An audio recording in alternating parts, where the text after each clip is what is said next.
కేరళలోనే ఒక బైబిల్ కాలేజీలో టీచింగ్ చేసేవాడిని. దేవుడు నన్ను ఎలా తీసుకొచ్చి ఆయన సేవలో పెట్టుకున్నాడు అన్న సంగతి మరోసారి ఎప్పుడన్నా వచ్చినప్పుడు ఎక్కడితో నా పరిచయం ఒకరు పడ్డా. ఇక మన వాక్యం మనకు పెడదాం. ఏం మొక్కలు పెట్టారే, మళ్ళీ ఇప్పుడు వస్తావో ఏంటో ఒకటి టెన్షన్ భరించాలా, చెప్పేది చెప్పేసి కదా అని అడుగుతున్నారు మీరు. అవును కదా? విత్ యువర్ పర్మిషన్, మీ పర్మిషన్తో మాకు టైం కూడా లేదయ్య గారు, మీరు ఎంతసేపు చెప్పిన వాక్యం అంటాం కనుక సాక్ష్యం చెప్పే వాక్యం కంప్లీట్ చేయండి. బాగాలేదు వాళ్ళు దేవునికి స్తోత్రం చెప్పండి. హల్లెలూయా. అంటే నా సాక్ష్యం వదిలేలా లేదు. సాక్ష్యం ఎలా ఉందంటే ఇక వాళ్ళకి ఇది నా సీరియల్ కనుక ఒక పని చేద్దాం. రాత్రికి నా ప్రసంగం కదా, మళ్ళీ మెసేజ్ ఉందని సేవలోకి వచ్చాను అన్న విషయాలు రాత్రి నేర్చుకుందాం. ఈ పగలు ఒక శ్రేష్టమైన జాగ్రత్తగా మీరు మనసు పెట్టి కనుక మీ సంగతి లేదన్నట్టు చెప్పండి. హల్లెలూయా. మీ ఎలా ఉన్నారు? నేను ఎక్కడ కాకినాడ అవతల ఎక్కడ వాకింగ్ పడుతున్నప్పటికీ సుమారు 1 గంటన్నర అయింది. మళ్ళీ ఉదయం లేచి ఇక్కడ వచ్చా. ఓకే, ప్రతిరోజు ఎక్కడ చోట మాట్లాడుతూనే ఉన్నా. నెలలు కాదు, సంవత్సరాల నుంచి మాట్లాడతాం పగలు రాత్రి కూడా. ఈరోజు ఏం మాట్లాడదామంటే వినండి, నా మైండ్లో ఏ విషయాలు ఉన్నాయి కానీ యేసుక్రీస్తు వారు నిన్న సిలువ మనలో ఉంది సమయపడ్డారు కదా. ఈ రోజు ఆయన ఎక్కడ ఉన్నారు అన్నదే ఈరోజు నుంచి చెప్పేపాటు. అంతేనా? శుక్రవారం మరణించి సమాధి చేశారు. శనివారం ఎక్కడ ఉన్నారు, ఆదివారం ఏం జరిగిందన్న విషయాలు ఈరోజు మనం నేర్చుకుందాం. ఇది చెప్పాలి అంటే దీని వెనుకున్న బ్యాక్గ్రౌండ్, దీని వెనుకున్న చరిత్ర మనం ముందు మన గురించి తెలుసుకుంటే యేసు ప్రభు వారు మరణించిన తర్వాత రెండవ ఎక్కడ ఉన్నారన్న సంగతి ఈరోజు మనకు అర్థమవుతుంది. ఓకే, జాగ్రత్తగా. అసలు ఒక మాట అండి, ఈ భూమి మీద మనం పుట్టిన తర్వాత ఏదో ఒకటి చేయాలి, మరణించాలి కదా. పుట్టినవాడు మరణించా తప్పదు. మరణించిన తర్వాత ఎక్కడికి వెళ్తాం? మనం ఎక్కడికి వెళ్తామో ఆయన కూడా అక్కడికి వెళ్ళారు.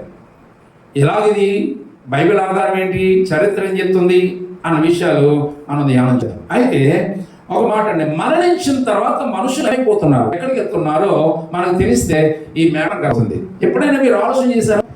ఈ 50 సుమారు మరి లాఫ్ ఆఫ్ ద ఏజ్లోకి వస్తాం కదా.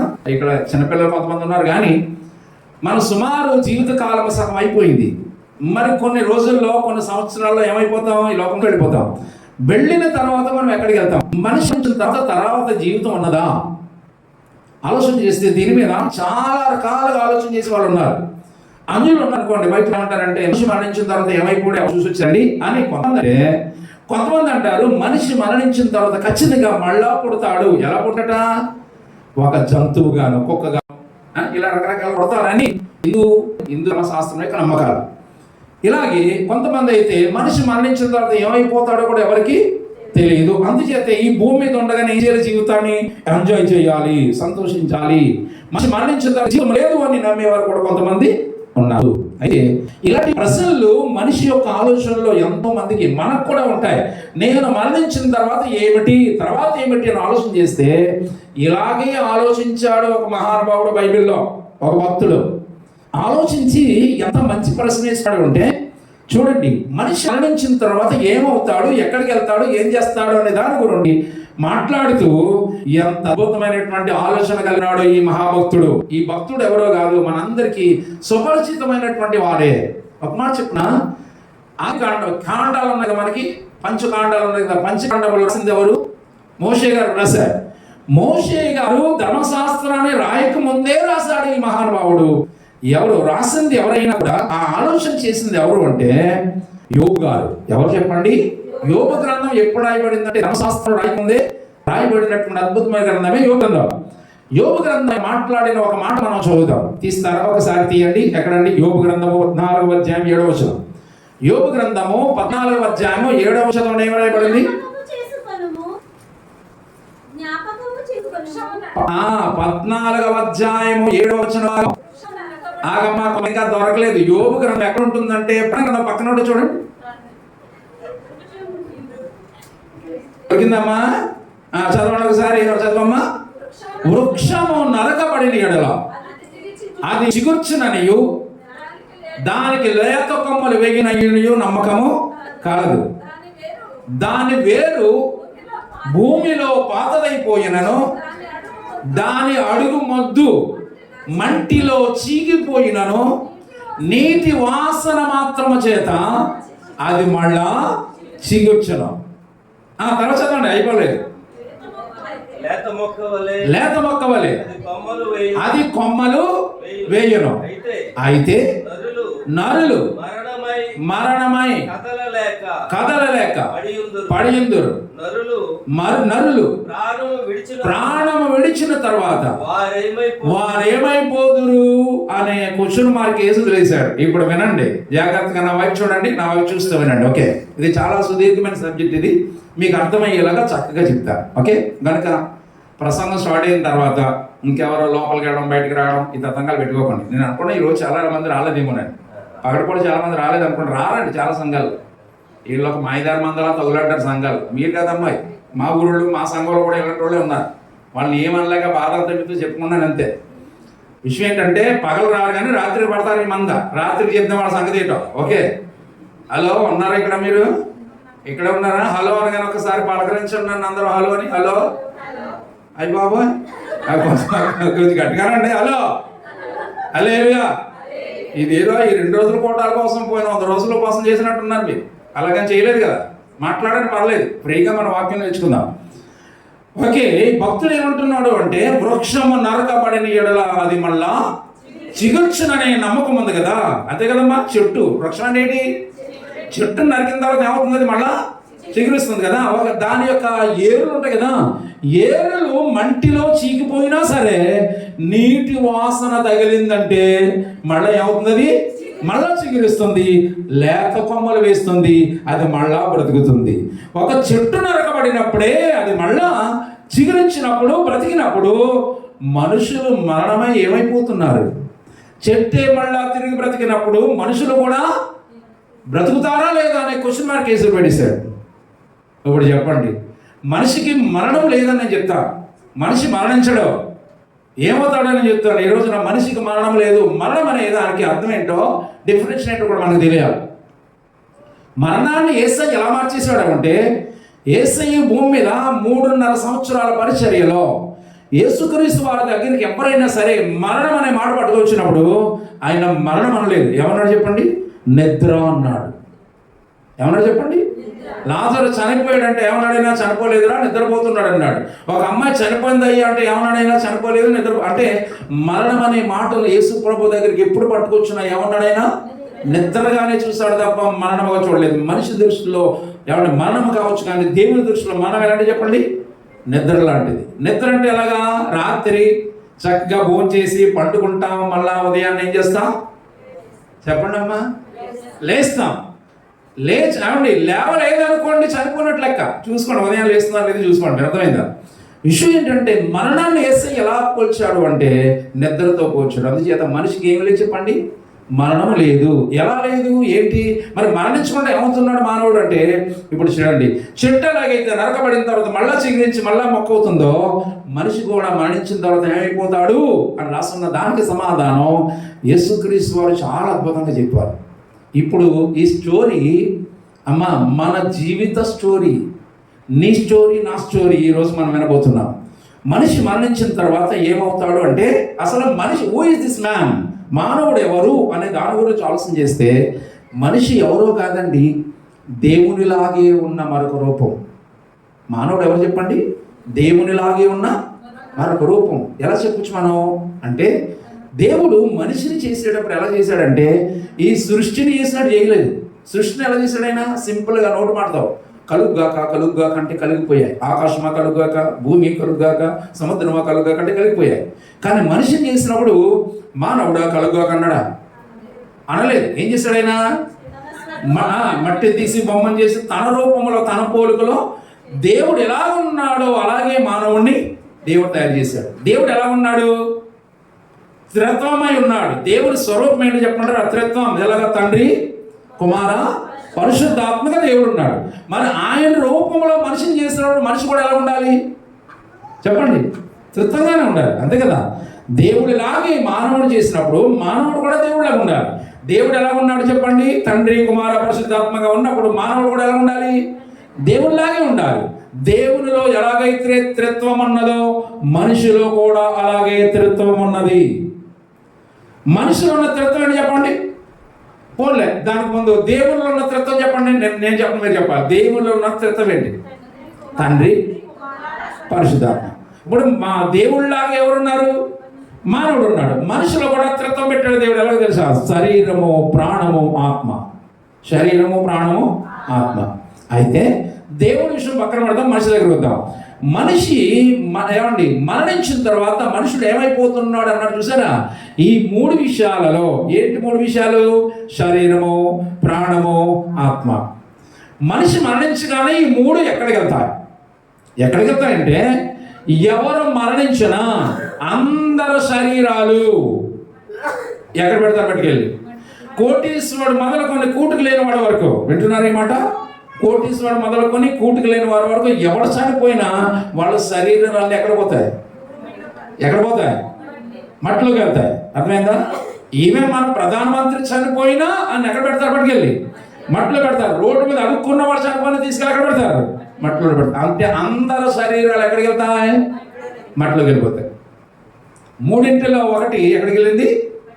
మట్టిలోకి పోయింది. ఇంకేమున్నాయి? 2 ఉన్నాయి. ఏంటి 2? అందరు చెప్పండి. శరీరం ఎక్కడికి వెళ్ళింది? చెప్పాలి. ఎవడైనా, ఎంత గొప్పోడైనా, అంబానీ శరీరం అయినా మట్టిలోకి వెళ్తుంది. ఇకపోతే 1 మట్టిలో పోతుంది శరీరం. ఇంకేముంది? ప్రాణం. ప్రాణం ఎక్కడికి వెళ్తుంది? ఆలోచన చేశారా? అసలు ప్రాణం అంటే ఏంటి? బైబిల్లో దేవుడు మట్టితో బొమ్మను చేసిన తర్వాత నాసికారంధ్రాలలో జీవవాయువును ఓదగా ఉంటుంది బైబిల్లో. వాయువు అనగా గాలి. ఏమంటే ప్రాణం ఎక్కడ ఉంది చెప్పండి? వాయువులో, గాలిలో ఉంది. ఒక్కసారి ముక్కు నోరు కూడా అలా గట్టిగా మూసుకుని పట్టుకోండి. ఇంక మనం పరదేశులమో పెరిగిలారో పాడవలసిందే. అంటే మన ప్రాణం ఎక్కడ ఉంది? గాలిలో. చెప్పండి అమ్మా, మీరు తెలుగుళ్ళేనా? తెలుగు వచ్చారు కదా మీకు? మీరు ఎలా ఉన్నారంటే, మేము ఇప్పుడే అమెరికా నుంచి వచ్చాం బాబా, మీ చెప్పింది అర్థం కావట్లేదని పెట్టారు మొక్కలు. చెప్పండి, ప్రాణం ఎక్కడ ఉంది? గాలిలో ఉంది. శరీరం ఎక్కడి నుంచి వచ్చింది? మట్టిలో నుంచి వచ్చింది, మట్టిలోకి వెళ్ళిపోతుంది. ప్రాణం ఎక్కడి నుంచి వచ్చింది? జీవవాయువును ఓదగా అని బైబిల్ ఉంది కాబట్టి గాలి నుంచి వచ్చింది ప్రాణం. అంటే ప్రాణం ఎక్కడికి వెళ్ళిపోతుంది? గాలిలో పోతుంది. అర్థమైందంటే మీకు మ్యాటర్? మన స్టోరీ అమ్మాయి. మనందరి శరీరాలు మట్టిలోకి వెళ్ళిపోతాయి, మనందరి ప్రాణాలు గాలిలోకి వెళ్ళిపోతాయి. ఇంకేం మిగిలింది? ఆత్మ మిగిలింది కదా. మరి ఆత్మ ఎక్కడికి వెళ్తుంది? చెప్పండి, ఆత్మ ఎక్కడికి వెళ్తుంది అంటే, బైబిల్లో ఒక వచనం ఉంటుంది మనకి, చదవగల విషయం ఏంటంటే, మన్ను వెనుకడలే, మన్ను అయినది వెనుకడ మన్ను అయిపోతుంది, ఆత్మ దాన్ని దయచేసిన దేవుని యొద్దకు వెళ్ళిపోతుంది. ఓకే, ఆత్మ ఎక్కడికి వెళ్తుంది? దేవుని యొద్దకు వెళుతుంది అని మనం అనుకుంటున్నాం కదా. ఈ రోజు నేను చెప్పబోయే పాట వినండి. దేవుని దగ్గరికి వెళ్ళదమ్మా. అన్నాత్మలో దేవుని దగ్గరికి వెళ్ళావు. బాగా ఎవరైనా చనిపోయినప్పుడు ఈ మాటలు పాస్టర్ గారు కూడా చెప్తూ ఉంటారు ఏంటంటే, ఆత్మ దేవుడు దయచేసిన దేవుని దగ్గరికి వెళ్ళిపోయిందని. దేవుని దగ్గరికి వెళ్ళిపోతే, చనిపోయినోడు ఎవడ ఆత్మ అయినా దేవుని దగ్గరికి వెళ్ళిపోతే ఇంక భక్తి చేయడం ఎందుకు? ఇదంతా ఎందుకో వెళ్ళదు. దీని గురించి యేసుప్రభు వారు చెప్పినటువంటి ఒక విశ్లేషణ మీకు చెప్తారు. యేసుక్రీస్తు వారు ఈ లోకంలో భూమి మీద జీవించినప్పుడు ఆయన చెప్పినటువంటి ఒక ఇలిస్ట్రేషన్ ఉంటుంది. అద్భుతం అన్నమాట. ఇది మీ అందరికీ ఉగ్గుపాలు పోసినట్లుగా సండే స్కూల్ నుంచి కూడా ఈ పాఠం నేర్పిస్తారు. వినండి, ఇది సండే స్కూల్ పాఠాలని వదిలేశారు దాని వాస్తవానికే. హలో, చిన్నప్పటి నుంచి సండే స్కూల్లో ఇది నేర్పించారు కనుక సండే స్కూల్ పాఠం అని దాన్ని పక్కన పెట్టారు. కానీ వాస్తవానికి జీవితాంతం కూడా గుర్తుపెట్టుకుని నేర్చుకోవాల్సిన అద్భుతమైన పాఠాలు దేవుళ్ళు దాంట్లో పెట్టారు. ఈ సండే స్కూల్ స్టోరీలో 2 వ్యక్తులు ఉంటారండి. 2 వ్యక్తుల్లో ఏమండి, ఒకటి పేరు చెప్పగానే ఆటోమేటిక్గా 2వ పేరు మీ నోటంటే వచ్చేస్తుంది. ధనవంతుడు. నేను అన్నాను కదా ధనవంతుడు. ఎందుకంటే ఇలా చెప్తామంటే చిన్నప్పటి నుంచి మనకి బాగా అలవాటు. కానీ సండే స్కూల్ అక్కడ నేర్చుకుని అక్కడే వదిలేసాం. కానీ మన జీవిత వాస్తవాలు దీంట్లో దేవుడు పెట్టాడు. ఈ స్టోరీలో ధనవంతుడు లాజరు ఉన్నాడు కదా. మీరు బైబిల్ ఏం తీయకండి, మీకు తెలిసిన విషయాలే కొంచెం అర్థమైన చెప్తాను. ధనవంతుడు పరిస్థితి ఏం చెప్పండి? తినుచు, త్రాగుచు, సంతోషిస్తూ, ఆనందిస్తూ, ఎంజాయ్ చేస్తామన్నాడు తన ప్యాలెస్లో. అయితే అక్కడ రాస్తుంది, తన మనసుకు తోసినట్లుగా సంతోషంగా, ఆనందంగా బ్రతుకుతున్నాడు ఈ లోకాన్ని అనుభవిస్తూ. అట్ ద సేమ్ టైం ఆయన ఇంటి ముందు, ఆయన ఇల్లు ఎలా ఉంది అంటే ప్యాలెస్ లాగా ఉంది. ఆ ప్యాలెస్ లాంటి ఇల్లు ముందు ఒక చెత్తకుండి ఉంది. ఆ చెత్తకుండీలు ఏం చేస్తారు తెలుసా? ఆ ఇంటి వాడు, ఆ ధనవంతుడి ఇంట్లో ఉన్నటువంటి రాత్రి మిగిలిపోయినటువంటి వాటన్నిటిని పట్టుకొచ్చి ఆ కుండీ, ఆ వీధిలో ఉన్న వాళ్ళందరూ ఆ చెత్త కుండీలు వేస్తారు. ఆ కుండీ పక్కన కూర్చున్నాడు ఒక ఆయన. ఎంత దేమాన స్థితిలో ఉన్నాడంటే అక్కడ రాసున్న మాటలే ఏంటంటే శరీరం నుండి ఉన్నాయి, కురుపులు ఉన్నాయి, తీసుకుని తినడానికి కూడా ఒప్పుకోలేని పరిస్థితులు పడుతున్నాడు. ఏదైనా పని చేసుకుని బతుకుతామన్నా కూడా అలాంటి వాడు పనిలోనే కుదిరాడు అనుకోండి, పనిలోకి రానిస్తారా? చెప్పండి అమ్మా. పోనీ ఎవరో రానట్లేదు, రిక్షా దొక్కుతామని, కానీ అలాంటి వాడు రిక్షా దొక్కుతాడు, రిక్షా ఎవరిని ఎక్కుతారా? అసలు మనుషుల చేత, సమాజం చేత వెలివేయబడి చాలా హీనమైన దీనమైన స్థితిలో ఆ ధనవంతుని యొక్క ఇంటి వాకిట కూర్చున్నాడు. ఎందుకంటే ఉదయాన్నే రాత్రి మిగిలిపోయి ఏది ఇక్కడ పడేస్తారు, దాంట్లో దీర్ఘం తిందామని. వీళ్ళిద్దరి పరిస్థితి ఎలా ఉంది? అయితే ఇది మీకు తెలిసిన స్టోరీ కదా. ఇద్దరు చనిపోయారు. లాజరు చనిపోయి ఎక్కడికి వెళ్ళాడు, ధనవంతుడు చనిపోయి ఎక్కడికి వెళ్ళాడు? ఈ స్టోరీలో వినండి. ఇదంతా ఎందుకు చెప్తున్నానంటే ఈ రోజున యేసయ్య ఎక్కడికి వెళ్ళాడో తెలియాలంటే ఇదంతా మీకు తెలియాలి. అందుకే నేపథ్యం చెప్తున్నాను మీకు. సరే, ధనవంతుడు చనిపోయాడు. ఎక్కడ ఒకసారి చదువుతారా? మనం ఎక్కడ ఉంది ఇదంతా? లోకాసు వార్తలోకి వద్దాం. లోకాసు వార్త 16వ అధ్యాయం 19వ వచనం. లోకాసు వార్త 16వ అధ్యాయం 19వ వచనం చదవండి. ధనవంతుడు ఒకడు ఉండెను.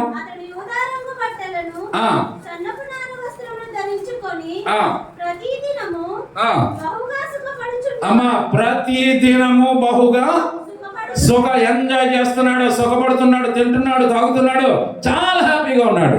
ఆ తర్వాత చదవండి. లాజరు అని ఒక దరిద్రుడు ఉండెను, కురుపులతో నిండిన వాడై. అలో, ధనవంతుని ఇంటి వాకిటిలో ఉన్నటువంటి పడి ఉండి తన ఇంట్లో నుంచి వచ్చే రొట్టె ముక్కలు ఏమన్నా ఉంటే కనుక దాన్ని తీసుకుని తిని బ్రతుకుతామన్న ఉద్దేశంతో ఇంటి ముందు ఉన్నాడు. అయితే మేటలోకి వద్దాం. ఇదంతా చదువుకుంటే పోతే మన టైం వేస్ట్ అయిపోద్ది. నా వైపు చూడండి. హలో, నేను హలో అన్న ప్రతిసారి తిరిగి నాకు రిప్లై ఇవ్వాలి మీరు హలో అని. హలో, మీరు అలా పలకరిస్తేనే మీరు బ్రతుకుంటారని అనుకుంటారు. హలో, ఆల్రెడీ చాలా మంది మధ్యాకాశం దాటేశారు, 3వ ఆకాశం దగ్గరలోకి వెళ్ళిపోయారు. అమ్మాయి ఒకసారి వెనక రండి బాబాయ్ కొందన, ఇప్పుడు వెళ్ళకూడదు, యేసు ప్రభు రావాలి, బోరోగాలు ఇప్పుడు వెళ్ళాలి, ఇప్పుడు వెళ్ళిపోతే అలా. Okay, hello, okay. ఎందుకంటే ఈ టైం అలాంటిది, అర్థమైందా? అందుచేత మిమ్మల్ని కొంచెం వెలుగు చేసుకుంటూ నేను వాక్యం మీ యొక్క మనసులో ఎక్కిస్తాను. సరే, ఇద్దరు పరిస్థితి అర్థమైంది కదా. ఒక ఆయనేమో కోటీశ్వరుడు, మంచి ప్యాలెస్ లాంటి ఇల్లు కలిగిన వాడు. ఒక ఆయనేమో ఇంటి ముందే ఒక చెత్త కుండి దగ్గర కూర్చొని ఉన్నాడు. ఇలా ఉండగా ముందే ఎవరు చనిపోయారంటే లాజరు చనిపోయాడండి. లాజరు చనిపోతే ఎవరు వచ్చారో తెలుసా? అక్కడ చూడండి, దేవుడు ఆజ్ఞాపించాడు, ఒరే నా బిడ్డ, నా భక్తుడు, దీనుడైనా హీనుడైనా నా ప్రతిరోజు కూడా అక్కడ కూర్చుని దేవుడు ఏం చేస్తున్నాడు? ఇతను ఆరాధిస్తున్నాడు. లాజరు చనిపోయినప్పుడు అక్కడ దాకా వెళ్ళొద్దు, ముందు చూద్దాం. లాజరు చనిపోగానే లాజర్లో ఏమున్నాయి? 3 ఉన్నాయి. ఒకటి శరీరం ఉంది, చెప్పండి, ప్రాణం ఉంది, ఆత్మ ఉంది. లాజరు చనిపోగానే తన శరీరాన్ని కనీసం సమాధి చేయడానికి కూడా ఆయనకి ఎవరు లేరు. డెడ్ బాడీ ఎలా పడిపోయి ఉండగా. ఒక మాట చెప్పనా, ప్రతిరోజు ఉదయాన్నే 6-7 గంటలకు ఎవరు వెళ్తారు వీధులు గుండా? మున్సిపాలిటీ వాళ్ళు వెళ్తారండి. ఎవరు వెళ్తారు చెప్పండి?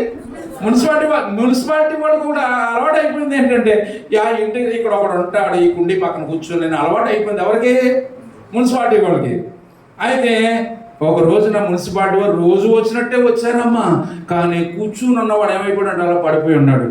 పడిపోయి ఉన్నప్పుడు వీళ్ళు ఒకసారి వచ్చి చూసి, చేయి పట్టుకొని చూసి ఏమంటారు చెప్పండి? ఇతను ప్రాణం పోయిందంటారు. అవునా? ఫస్ట్ యాక్సిడెంట్ అయినా ఏమైనా చేపట్టుకుని చూసి ఏమంటారు చెప్పండి? ఇతను ప్రాణం ఎక్కడ పోయింది? అతను ప్రాణం చెప్పండి, ఎక్కడ పోయింది? ముందు చెప్పాను కదమ్మా, చెప్పండి, ఎక్కడ పోయింది?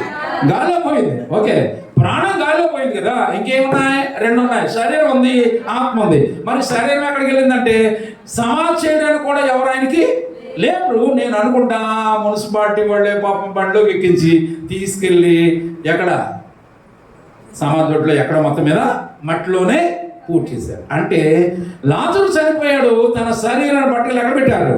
మట్టిలో పెట్టారు. తన ప్రాణం ఎక్కడికి వెళ్ళింది? గాల్లో పోయింది. ఇంకేం మిగిలింది? ఆత్మను చూసారా? ఈ ఆత్మను తీసుకెళ్ళడానికి ఎవరు వచ్చారట? అక్కడ రాస్తుంది, దేవదూతలు వచ్చి ఆయన ఆత్మను ఎక్కడ తీసుకెళ్ళాలి? అబ్రహాము అబ్రహాము రొమ్ము, ఇది గుర్తెట్టుకోండి. ఎక్కడ తీసుకెళ్ళా? అబ్రహాము రొమ్ము అనే ప్రాంతానికి తీసుకెళ్ళి. ఎక్కడుంది అబ్రహాము రొమ్ము? ఈ రోజు నేను చెప్పబోయే పాట మీకు క్లారిటీ రావాలి. ఎక్కడ ఉందో చూపిస్తాను మీకు బైబిల్లో. ఆ విషయం పక్కన పెట్టండి. లాజరు గారి యొక్క శరీరం మట్టిలోకి వెళ్ళింది, ప్రాణం గాలిలోకి వెళ్ళింది, ఆత్మ అబ్రహాము రొమ్ము అనే ప్రాంతానికి ఎవరు తీసుకెళ్లారు? దేవదూతలు తీసుకెళ్ళారు. అట్ ద సేమ్ టైం అక్కడ రాస్తున్న మాట ఏంటంటే ధనవంతుడు కూడా చనిపోయాను అని ఉంటుంది. అంటే ఇది వినాలి, సాగదీశాడు అక్కడ. ధనవంతుడు కూడా అంటే అర్థం ఏంటి? ధనవంతుడైనా పోవాలని. హలో ఉన్నారా? ధనవంతుడు కూడా చనిపోయినంటే అర్థం ఏంటంటే ధనవంతుడు శాశ్వత కాలం వాడైనా ధనవంతుడైనా పోతాడని అర్థం. ధనవంతుడు కూడా చనిపోయాడు. వింటున్నారా? నా బైబిల్ ఏం చూడద్దమ్మా, నా ఏం చూడండి మీరు అందరూ. ధనవంతుడు కూడా చనిపోయారు. చనిపోయినప్పుడు ధనవంతుని యొక్క మేబీ బెడ్రూమ్లో ఏసీ రూమ్లో పడుకొని ఉండొచ్చు, తలుపు కొట్టిన లేవకపోయి ఉండొచ్చు, తలుపు పగల కొట్టి బయట లోపలికి వచ్చారు ధనవంతుడి యొక్క బెడ్ మీదకి. అందరూ వచ్చి గబగబా చూసి డాక్టర్ని తీసుకొచ్చి ఉండొచ్చు. డాక్టర్ చేపట్టుకొని ఏమని అంటాడు? చనిపోవడం కాదు, ఇతను ప్రాణం పోయింది. చనిపోయాడంటే ప్రాణం పోవడం. ప్రాణం ఎక్కడ పోయింది? ధనవంతుడు ప్రాణం ఎక్కడ పోయింది?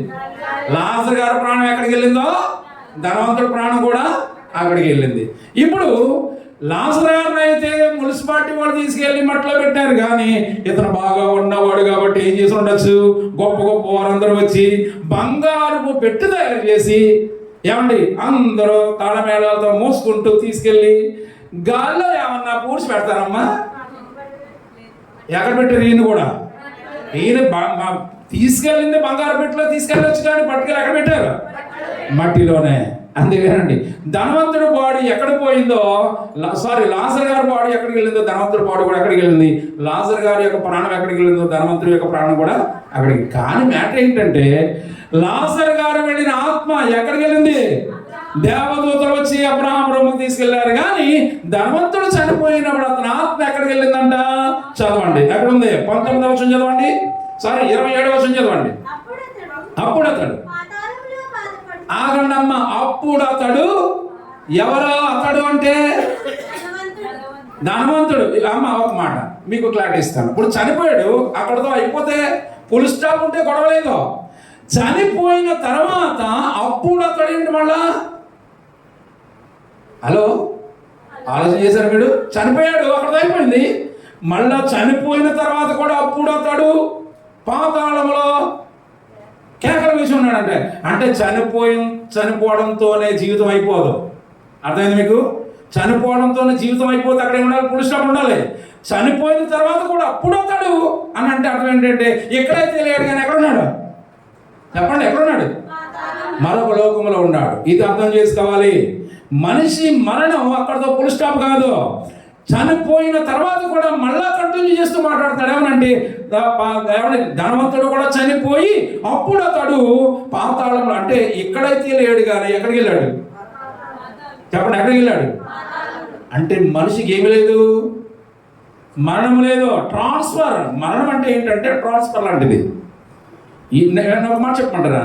నా wife government she working in government hospital, మెడికల్గా పనిచేస్తుంది. 20 years ఇక్కడ వర్క్ చేశారండి అమలాపురంలో. ట్రాన్స్ఫర్ వచ్చిందని చెప్పి కాకినాడ వెళ్ళిపోయింది. ట్రాన్స్ఫర్ వచ్చిందని ఎక్కడికి వెళ్ళింది? ఇప్పుడు అమలాపురంలో లేదు కాబట్టి ఇంక భూమి మీద ఎక్కడ పోయిందా? ఎక్కడుంది? కాకినాడ. అంటే అమలాపురంలో అయితే లేదు, కానీ ఎక్కడుంది? కాకినాడ ఉంది. అంతే వినండి, మనం కూడా ఈ భూమి మీద అయితే ఉండము, కానీ మనిషి మరణించిన మరుక్షణం మరో లోకంలో జీవించడం ప్రారంభిస్తాడు.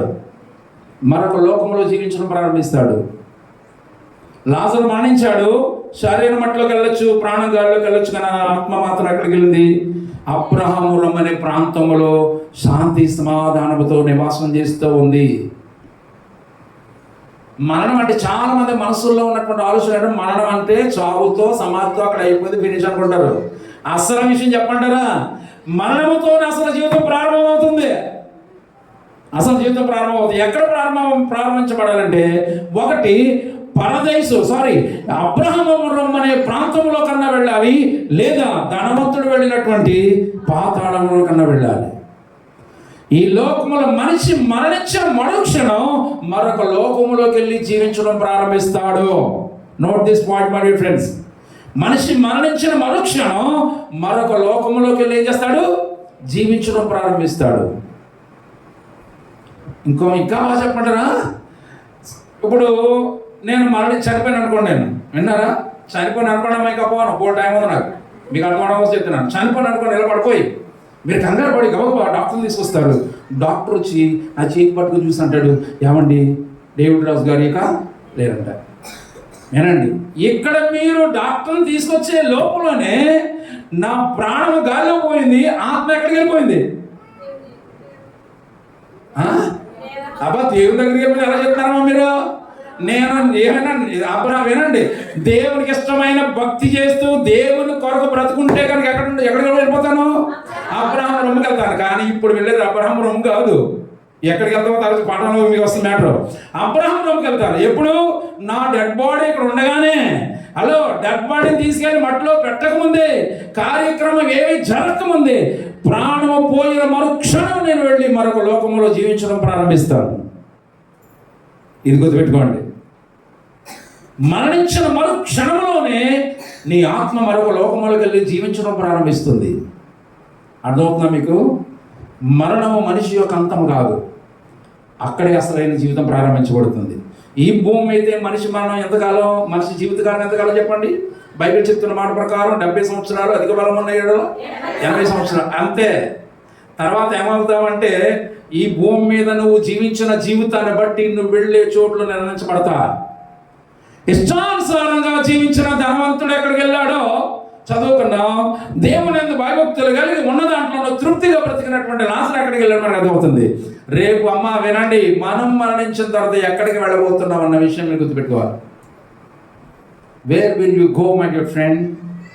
ఎక్కడికి వెళ్తున్నాం మనం? ఆలోచన చేశారు ఎప్పుడైనా? వినండి, మనిషి మరణం అంతం కాదు. చెట్టు మళ్ళా చిగురిస్తుంది కదా నరకబడిన తర్వాత కూడా, అలాగే మనిషి మరణించిన తర్వాత కూడా ఏమవుతాడు చెప్పండి? మళ్ళా మరొక లోకంలో జీవిస్తాడు. ఎలా చెప్పమంటారా? హలో, ఇది వినండి. ఇప్పుడు ఇదొక రూమ్ ఉంది, ఇదొక రూమ్ ఉంది, ఇదొక రూమ్ ఉంది. ఉన్నారా ఇక్కడ మీరు? హలో, ఇది వినండి. నేను ఒక మధ్య రూమ్లో ఉన్నాను. ఈ పక్కన ఒక రూమ్ ఉంది, ఈ పక్కన ఒక రూమ్ ఉంది. వినండి, మరణం అంటే ఏంటి చెప్పంటారా? ఈ రూమ్ అంటే ఈ లోకం. నేను నిలబడిన ఈ రూమ్ ఏంటి చెప్పండి? ప్రస్తుతం ఈ లోకం. ఈ లోకంలో నేను మరణించగానే మరొక గదిలోకి నేను అడుగుపెట్టినట్టుగా ఈ లోకంలోంచి మరొక గదిలోకి వచ్చి నేను ఏం చేస్తాను? ఇక్కడ జీవించడం ప్రారంభిస్తాను. ఇదే మరణం అంటే. అయితే ఇప్పుడు వినండి, ధనవంతుడు ఎక్కడికి వెళ్ళాడని నేర్చుకున్నాం? పాతాళంలోకి వెళ్ళాడు. అక్కడ ఏముంది? అగ్ని జ్వాలలు ఉన్నాయి, కాలిపోవడం ఉంది, పండ్లు పటపడా కొరపడం ఉంది, రోదన ఉంది, వేదన ఉంది. కానీ అబ్రహాము రొమ్ము ఏముంది? భక్తులు. హలో, అబ్రహాము రొమ్ము అనే ప్రాంతంలో ఎవరున్నారు చెప్పనా? ఆదాము మొదలుకొని, నోట్ దిస్ పాయింట్, ఎవరు మొదలుకొని? ఆదాము మొదలుకొని దేవుని యందు భయభక్తులు కలిగి బ్రతికినట్టు వారు అందరూ ఎక్కడికి వెళ్ళి కూర్చున్నారు? అబ్రహాము రొమ్ము అనే ప్రాంతానికి వెళ్ళి కూర్చున్నారు.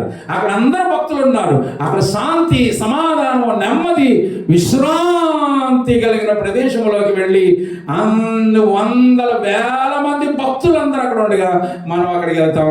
అక్కడ ఏముంది చెప్పండి?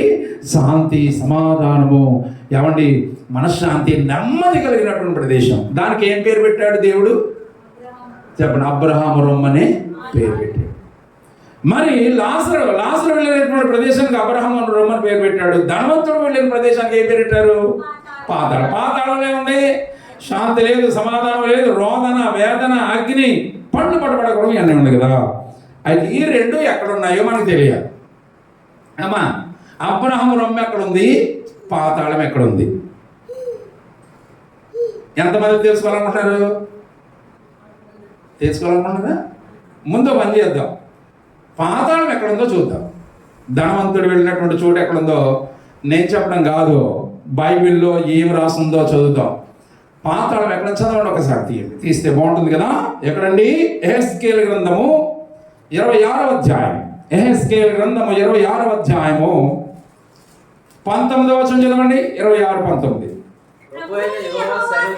ప్రభు అయిన యెహోవా సెలవిచ్చినదేమనగా, నివాసులు లేని పట్టణములను నేను నిన్ను పాడు చేయనప్పుడు మహాసముద్రము నిన్ను ముంచునట్లుగా నీ మీదికి నేను అగాధ జలములను రప్పించెదను. పురాతన కాలమందు, ఇది నోట్ చేసుకోండి, పురాతన కాలమందు అమ్మ ఎక్కడికి?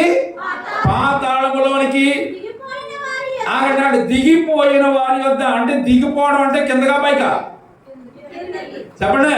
కిందకి పాతాళములోనికి దిగిపోయిన వారి యొద్ద నీవుండునట్లు నీ ఉండునట్లుగా నేను నిన్ను పడవేసి నీవు జనములేని దాని మగినట్లు పురాతన కాలములో పాడైన జనుల యొద్ద.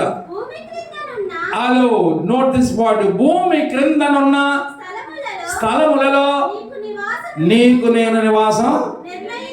ముందేమన్నాడు? పాతాళములోకి దిగిపోయిన వారి యొద్ద అన్నాడు. తర్వాత కింద ఏమన్నాడు? భూమి క్రిందనున్న స్థలములలో. భూమి క్రిందనున్న స్థలములలో ఏమున్నది? పాతాళం ఉంది. ఇప్పుడు చెప్పండి, పాతాళం ఎక్కడుంది? చెప్పండి, చదువుకున్నదేనా నేను అడుగుతుంటా? ఎక్కడుంది? భూమి క్రిందనున్న స్థలములలో నేను ఉండనిస్తాను. అది కూడా పాతాళం అని దేవుడు మాట్లాడుతూ ఉన్నాడు. పాతాళం ఎక్కడుందో మనకు తెలియాలి. హలో, రేపు మనం వెళ్ళే చోటు మనం కదా అమ్మాయి, అసలు మనం వెళ్ళొద్దు, అక్కడికి వెళ్ళకూడదని మహాదేవుడు ఏమండి భూమి మీదకి రావడం జరిగింది. పాతాళం ఎక్కడుందో క్లారిటీ వచ్చిందా? ఎక్కడుంది? మీకు ఇంకా డౌట్ ఉన్నట్టు నాకు కనబడుతుంది. ఇంకా క్లారిటీ చెప్పమంటారా? ఒక్కసారి సందర్భం చెప్తాను వినండి. ఫస్ట్ మోషే ఉన్నాడు కదా, మహానాయకుడు, మహానుభావుడు. మోషే మీద తిరుగుబాటు చేశారు. ఎవరో చెప్పండి తిరుగుబాటు చేసినాడు? కోరాహు అతని సంబంధులు. కుమారులు కాదు, కుమారులు చాలా మంచివాళ్ళు. కోరాహు అతని సంబంధులు మోషే మీద ఏం చేశారు చెప్పండి? తిరుగుబాటు చేశారు. తిరుగుబాటు చేస్తే మోషే కోపం రాలేదండి. ఇది వినాలి, మోషే కోపం రాలేదు. ఎవరికి వచ్చింది కోపం? దేవుడి కోపం వచ్చింది. అప్పుడు అన్నాడు మోషేతో, మోషే ఒక్కసారి నువ్వు పక్కకుండా సంగతి ఏంటో నేను చూస్తాను అన్నాడు. దేవుని మీద, దైవజనుడైన మోషే మీద తిరుగుబాటు చేసినప్పుడు మోషేకు కోపం రాలేదు కానీ దేవుడు కోపం వచ్చింది. అంటే దీనికి ఏమర్థమైంది మీకు? దైవజనుల మీద కోపపడితే ఎవరు కోపం ఇస్తారు చెప్పండి? దేవుడు కోపం వస్తుంది. దేవుడు కోపం వస్తే ఎలా కూడా చెప్తున్నాడా? దేవుడు అన్నాడు మోషేతో, మోషే ఒక్కసారి నువ్వు పక్కకుండా ఇలా సంగతి నేను చూస్తాను అన్నాడు. ఏం చూశాడు? చదువుతాడు ఒకసారి, ఏం జరిగిందో చదవండి. సంఖ్యాకాండములో 16:31 చదవండి. సంఖ్యాకాండము 16:31. అతడు ఆ మాటలన్నీ చెప్పి చాలించగానే వారి క్రింది నేల నెరవిడిచెను. ఇది వినండి అమ్మాయి, వారి క్రింది నేల నెరవిడిచెను. భూమి తన నోరు తెరచి, హలో, భూమి తన నోరు తెరచి వారిని వారి కుటుంబములను కోరహు సంబంధులందరినీ వారి సమస్త సంపాద్యమును మృంగివేశాను. వారును వారి సంబంధులందరూ ప్రాణముతో, హలో, ఈ నోట్ దిస్ పాయింట్, ప్రాణములతోనే పాతాళములో కూలిరి. భూమి వారిని మృంగివేసి, ఏనండి, భూమి వారిని ఏం చేసింది? మృంగివేశాను. సమాజంలో ఉండకుండా, వినండి, భూమి నెరవిడిచి వారిని ఏం చేసింది? మింగేస్తే ఎక్కడ పడ్డారట? ఎక్కడ కూలిపోయారు? పాతాళంలో కూలిపోయారు. అంటే పాతాళం ఎక్కడ ఉంది? మీకు క్లారిటీ రావడం కోసం మాటలు చెప్తున్నా. అర్థమైందా? ఉన్నారు ఇక్కడ? ఎక్కడ ఉన్నారో ఏంటో గడికి చెప్పండి. లేవే. భూమి నెరవిడిచి ఏం చేసింది? వాళ్ళని ప్రాణములతోనే మింగివేస్తే ఎక్కడ కూలారట? పాతాళంలో కూలారు. ఇప్పుడు ధనవంతుడు ఎక్కడ ఉన్నాడు? పాతాళంలో ఉన్నాడు. ఎక్కడ? భూమి క్రిందనున్న స్థలములో వాళ్ళు కూలారు. ధనవంతుడు కూడా అక్కడే ఉన్నాడు. ఓకే, అక్కడ ఉండి పాతాళంలోకి వెళ్ళి ఏం చేస్తాడు అతను? చెప్పాలి. పాతాళంలోకి వెళ్ళి ఏం చేస్తాడమ్మా? హ్యాపీగా ఎంజాయ్ చేస్తాడు భూమి మీద ఉన్నట్టు. ఏం చేస్తున్నాడంటే కేకలు వేస్తున్నాడు. ఏమండి, అమ్మో ఈ బాధ నేను భరించలేకపోతున్నానని కేకలు వేస్తూ, ఏమండి, రోదన పడుతూ ఆ బాధను అనుభవిస్తూ ఉన్నాడు. అంటే పాతాళానికి ఎవరు వెళ్తారంటే భూమి మీద ఉన్నప్పుడు ఇష్టం వచ్చినాడు జీవించి, హలో, లోకాన్ని ఎంజాయ్ చేస్తూ, ఎస్పెషల్లీ దేవుని పిల్లలైన వారు లోకం నుండి ఏమైపోవాలి? వేరైపోవాలి. లోకంతో మనకు సంబంధం ఉండకూడదు. దేవుని పిల్లలయ్యుండి కూడా లోకంలోనూ కూడా ఆనందిస్తూ ఉన్నట్లయితే కనుక ధనవంతుడు ఒకసారి గుర్తు చేసుకోండి. ధనవంతుడు మరణించిన మరుక్షణం తన బాడీ, తన శరీరం మట్లోకి వెళ్ళిపోయింది, ప్రాణం గాల్లో పోయింది, కానీ ఆత్మ ఎక్కడికి వెళ్ళింది? ఎక్కడికి వెళ్ళింది? ఒక విచారకరమైన బాధ కలిగినటువంటి పాతాళంలోకి వెళ్ళి అగ్ని జ్వాలల మధ్య ఏం చేస్తున్నాడు చెప్పండి? వేదన పడుచున్నాడు, రోదన పడుచున్నాడు, కేకలు వేస్తున్నాడు. అక్కడ ఏమండి, అక్కడ ఎలాగున్నాడో, ఏమండి, అక్కడికి వెళ్ళిన తర్వాత మనుషులు ఎలా ఉంటారో కూడా నేను చెప్తాను మీకు. అమ్మా మీరు ఉండండి, అవి ఎన్నుదిలేండి. తమ్ముడు ఫ్యాన్ లేకపోయినా పర్లేదు, మైక్ లేకపోయినా పర్లేదు, అర్థమైందా? నా మాట మీ అందరికి వినపడుతుంది వెనకాల ఉన్న వాళ్ళకి వినపడుతుంది కదా. ఇంకా ఫ్యాన్ గురించి సౌండ్ గురించి అన్ని పక్కన పెట్టండి. ఒకవేళ పెట్టినా కూడా ఊరంతా వినపడదు కదా, ఇది మనకే కదా. వినండి, మైక్ లేకుండా పర్లేదు, మాట్లాడు కదా. ఉన్నారా? ఎక్కడ? ఏ చర్చ్ ఇది? బేతేల పాత్ర మందిరంలో ఉన్నారా, లేకపోతే ఇంటి దగ్గర ఏమన్నా? కొంతమంది బాడీ ప్రజెంట్ అవుతుంది కానీ మైండ్ అంతా ఆబ్సెంట్లో ఉండదు. అలా కదవేనండి. హల్లెలూయా, దేవునికి మహిమ కలుగును గాక. స్టోరీ అర్థమవుతుందా? ఎవరి స్టోరీ ఇది? నా స్టోరీ అన్నాడు. మన స్టోరీ నన్ను కూడా కలిపేస్తున్నారు మా ఐదారు అంతా. వినండి, చెప్పండి, ఎవరి స్టోరీ ఇది? నా స్టోరీయే. రేపు నేను మరణిస్తే వెళితే 2 చోట్లకి వెళ్ళాలి. వెళితే ఎక్కడికి వెళ్ళాలి? అబ్రహాము రొమ్ము లేదా? కానీ అబ్రహాము రొమ్ము ఎక్కడుందో చూద్దాం. అబ్రహాము రొమ్ము ఎక్కడుండి ఉండొచ్చు అంటే, పాతాళం ఎక్కడుందో అర్థమైందా మీకు? క్లారిటీ వచ్చిందా? బైబిల్లో చూపించానా, నా నోటి మాటలు చెప్పానా? ఎక్కడుందని రాసింది? భూమి క్రిందనున్న స్థలములలో పాతాళం ఉంది. పాతాళంలో ఏముంది? అగ్నిజ్వాలలు ఉన్నాయి, రోదన బాధన ఉంది. రెండో ప్లేస్ ఏంటి? అబ్రహాము రొమ్ము. ఇది ఎక్కడుంది చెప్పగలరు ఎవరైనా? ఎక్కడుందో వినండి. చాలామంది ప్రసంగాలు చెప్తున్నప్పుడు విన్నాను, అబ్రహాము రొమ్మంట పరలోకంలో పరదేశంలో ఎక్కడ ఉందని చెప్తూ ఉంటారు. కానీ పైన కాదమ్మ ఉంటా. ఎందుకు అక్కడ భూమి క్రిందే, ఇది కూడా భూమి క్రిందే ఉందని చెప్పడానికి విషయం ఏంటంటే, పాతాళములో ఉన్నటువంటి ధనవంతుడికి ఎవరు కనబడుతున్నారు? లాజరు కనిపిస్తున్నాడు, అబ్రహాం గారు కూడా కనిపిస్తున్నాడు. కేకలు పెడుతూ అంటున్నాడు, అయ్యా అబ్రహాం గారా, దయించి ఆ లాజర్ను ఒక్కసారి ఇక్కడికి పంపించయ్యా, నా నాలుగు మీద నీళ్లు వెయ్యమని అడుగుతున్నాడు. వినండి, ఒకవేళ కొంతమంది వ్యాఖ్యానకర్తలు చేసిన వ్యాఖ్యాన ప్రకారం ఏమంటే అబ్రహాం రొమ్మే కనుక పైన ఉంటే కనుక, పై లోకములు ఉంటే కనుక కింద ఉన్న వారికి పైన ఉన్న వారికి కనపడతారా? పోనీ భూమికి ఇంకా కింద ఉందనుకోండి అబ్రహాం రొమ్ము, వాళ్ళైనా కనపడతారా? ఒకరికొకరు కనిపించాలంటే ఒకే స్పేస్లో ఉండాలి. ఈ ప్రకటన అక్కడే కనిపించే చోట్ల ఎక్కడో ఉండాలి. అర్థమైందా? అయితే విషయం ఏంటంటే, పాతాళం ఎలాగైతే భూమి క్రింద ఉన్నదో అబ్రహాము రొమ్ము అనే ప్రదేశం ఉంది చూసారా, ఇది కూడా ఎక్కడుందంటే భూమి క్రిందే ఉంది. ఎక్కడుందో చెప్పమంటారా? ఇలవేనండి. చూస్తూ ఉన్నప్పుడు కనబడుతున్నాడంటే ఎదురుగుండా ఏదో ఉండాలి. అందుకే క్లారిటీకి ఒక మాట చెప్పాడు అబ్రహాం గారు. అన్నాడు, అయ్యా దయించి లాజర్ని ఎక్కడ పంపించు, నా నాలుగు మీద నీళ్లు వేయమన్నప్పుడు ఆయన అంటాడు, అబ్రహాం గారు అంటాడు, అయ్యా ఒరే నాయన ధనవంతుడా, పంపిందాని ఉంది కానీ ఓ బకెట్ నీళ్ళు లేకపోతే నీళ్ళు పంపిందామని ఉంది కానీ అక్కడ వారు ఇక్కడికి, ఇక్కడ వారు అక్కడికి వెళ్ళడానికి లేదు. మధ్యలో ఏముంది?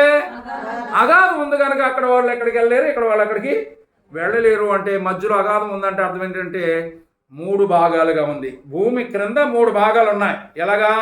మధ్యలో ఒక అగాధం ఉండగా ఈ ప్రక్కనేమో పాతాళం ఉన్నది, దానికి ఎదురుకుండా ఈ పక్కనేమో అబ్రహాము రొమ్ము అనే ప్రాంతం ఉంది. అర్థమైందా మీకు?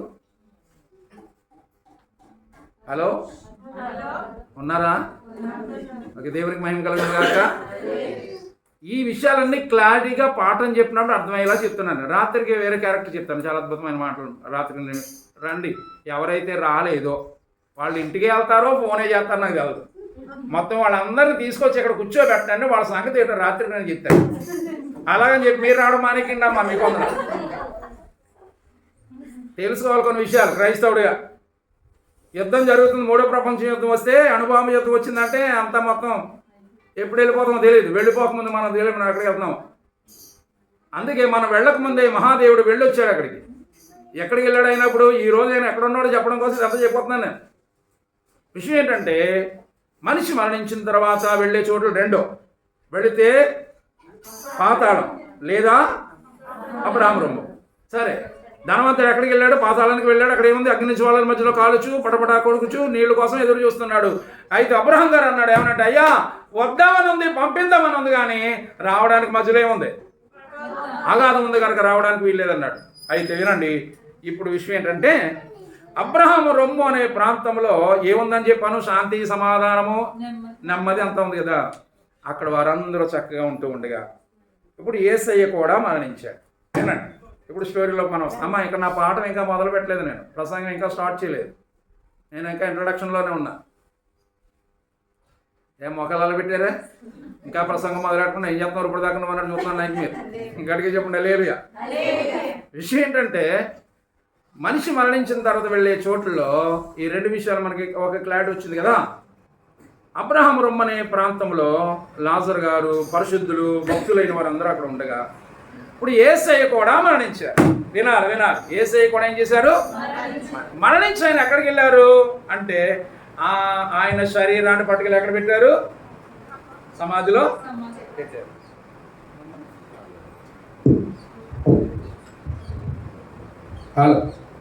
హల్లెలూయా. యేసుక్రీస్తు వారు కూడా మరణించిన తర్వాత ఆయన శరీరం కూడా ఎక్కడికి వెళ్ళాలి? ఏమైందో మనకు తెలుసు కదా. ఎవరండి? ఒక మహానుభావుడు పాపం తాను చనిపోయిన తర్వాత సమాధిని తొలగించుకున్నాడు. అర్హత అయినటువంటి యోసేపు రిక్వెస్ట్ చేశాడు, నా సమాధి పెట్టిస్తాను అంటే. యేసుక్రీస్తు యొక్క బాడీ కూడా ఎక్కడికి వెళ్ళింది? సమాధిలోకి వెళ్ళింది. ఆయన ప్రాణం కూడా ఏమైంది? గాల్లోకి వెళ్ళింది. ఇప్పుడు ఆయన ఆత్మ ఎక్కడికి వెళ్ళింది? ఎక్కడికి వెళ్ళింది తెలుసా? అందరికీ ఒకే రూల్. ఆయన మనుష్య కుమారుడుగా వచ్చిన తర్వాత, మనుష్య కుమారుడుగా మరణించిన తర్వాత ఆయన కూడా ఆయన మరణించిన తర్వాత సిలువ వేయబడి శరీరాన్ని పట్టుకెళ్ళి సమాధిలో పెట్టారు. కానీ ఆయన ఆత్మ ఎక్కడికి వెళ్ళిందో చదువుతారా? బైబిల్ ఎక్కడ ఉందో తీయండి ఒకసారి, తీస్తే బాగుంటుంది. ఈ మాట ఏమండి చక్కగా చెప్తా ఉంటాడు. ఎఫెసీయులకు రాసినటువంటి పత్రిక 4వ అధ్యాయం 8వ వచనం, 4:8 చదవండి.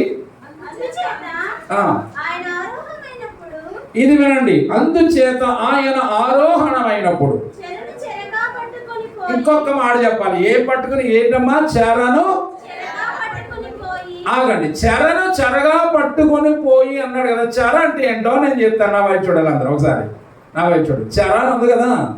చెర అంటే ఏంటంటారు చెప్పనా? జైలు. ఏంటి చెప్పండి? చెరసాల, జైలు అంటారు కదా. భూమి కింద ఒక చెరసాల ఉంది, ఒక జైలు ఉంది. అది ఎలాంటి జైలు చెప్పనా? అంత నెమ్మది, శాంతి, సమాధానము, నెమ్మది కలిగినటువంటి జైలు ఉంది. ఆ జైల్లోకి ఎవరంతా చెప్పిన? పరిశుద్ధులైన వారు, దేవుని యందు భయభక్తులు కలిగిన వారందరూ ఆ జైల్లోకి వెళ్తారు. దానికి మరొక పేరేంటంటే అబ్రహాము రమ్మనే ప్రాంతం ఉంది కదా అన్న. కాపేంటి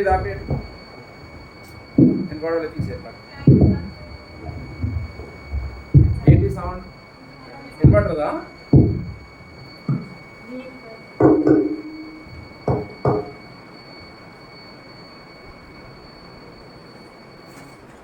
ఓకే, వదిలేండి. సంతోషం. హల్లెలూయా. గడి చెప్పండి. హల్లెలూయా. కొంతమంది వెనక్కి ముందుకు దూకుతారమ్మా.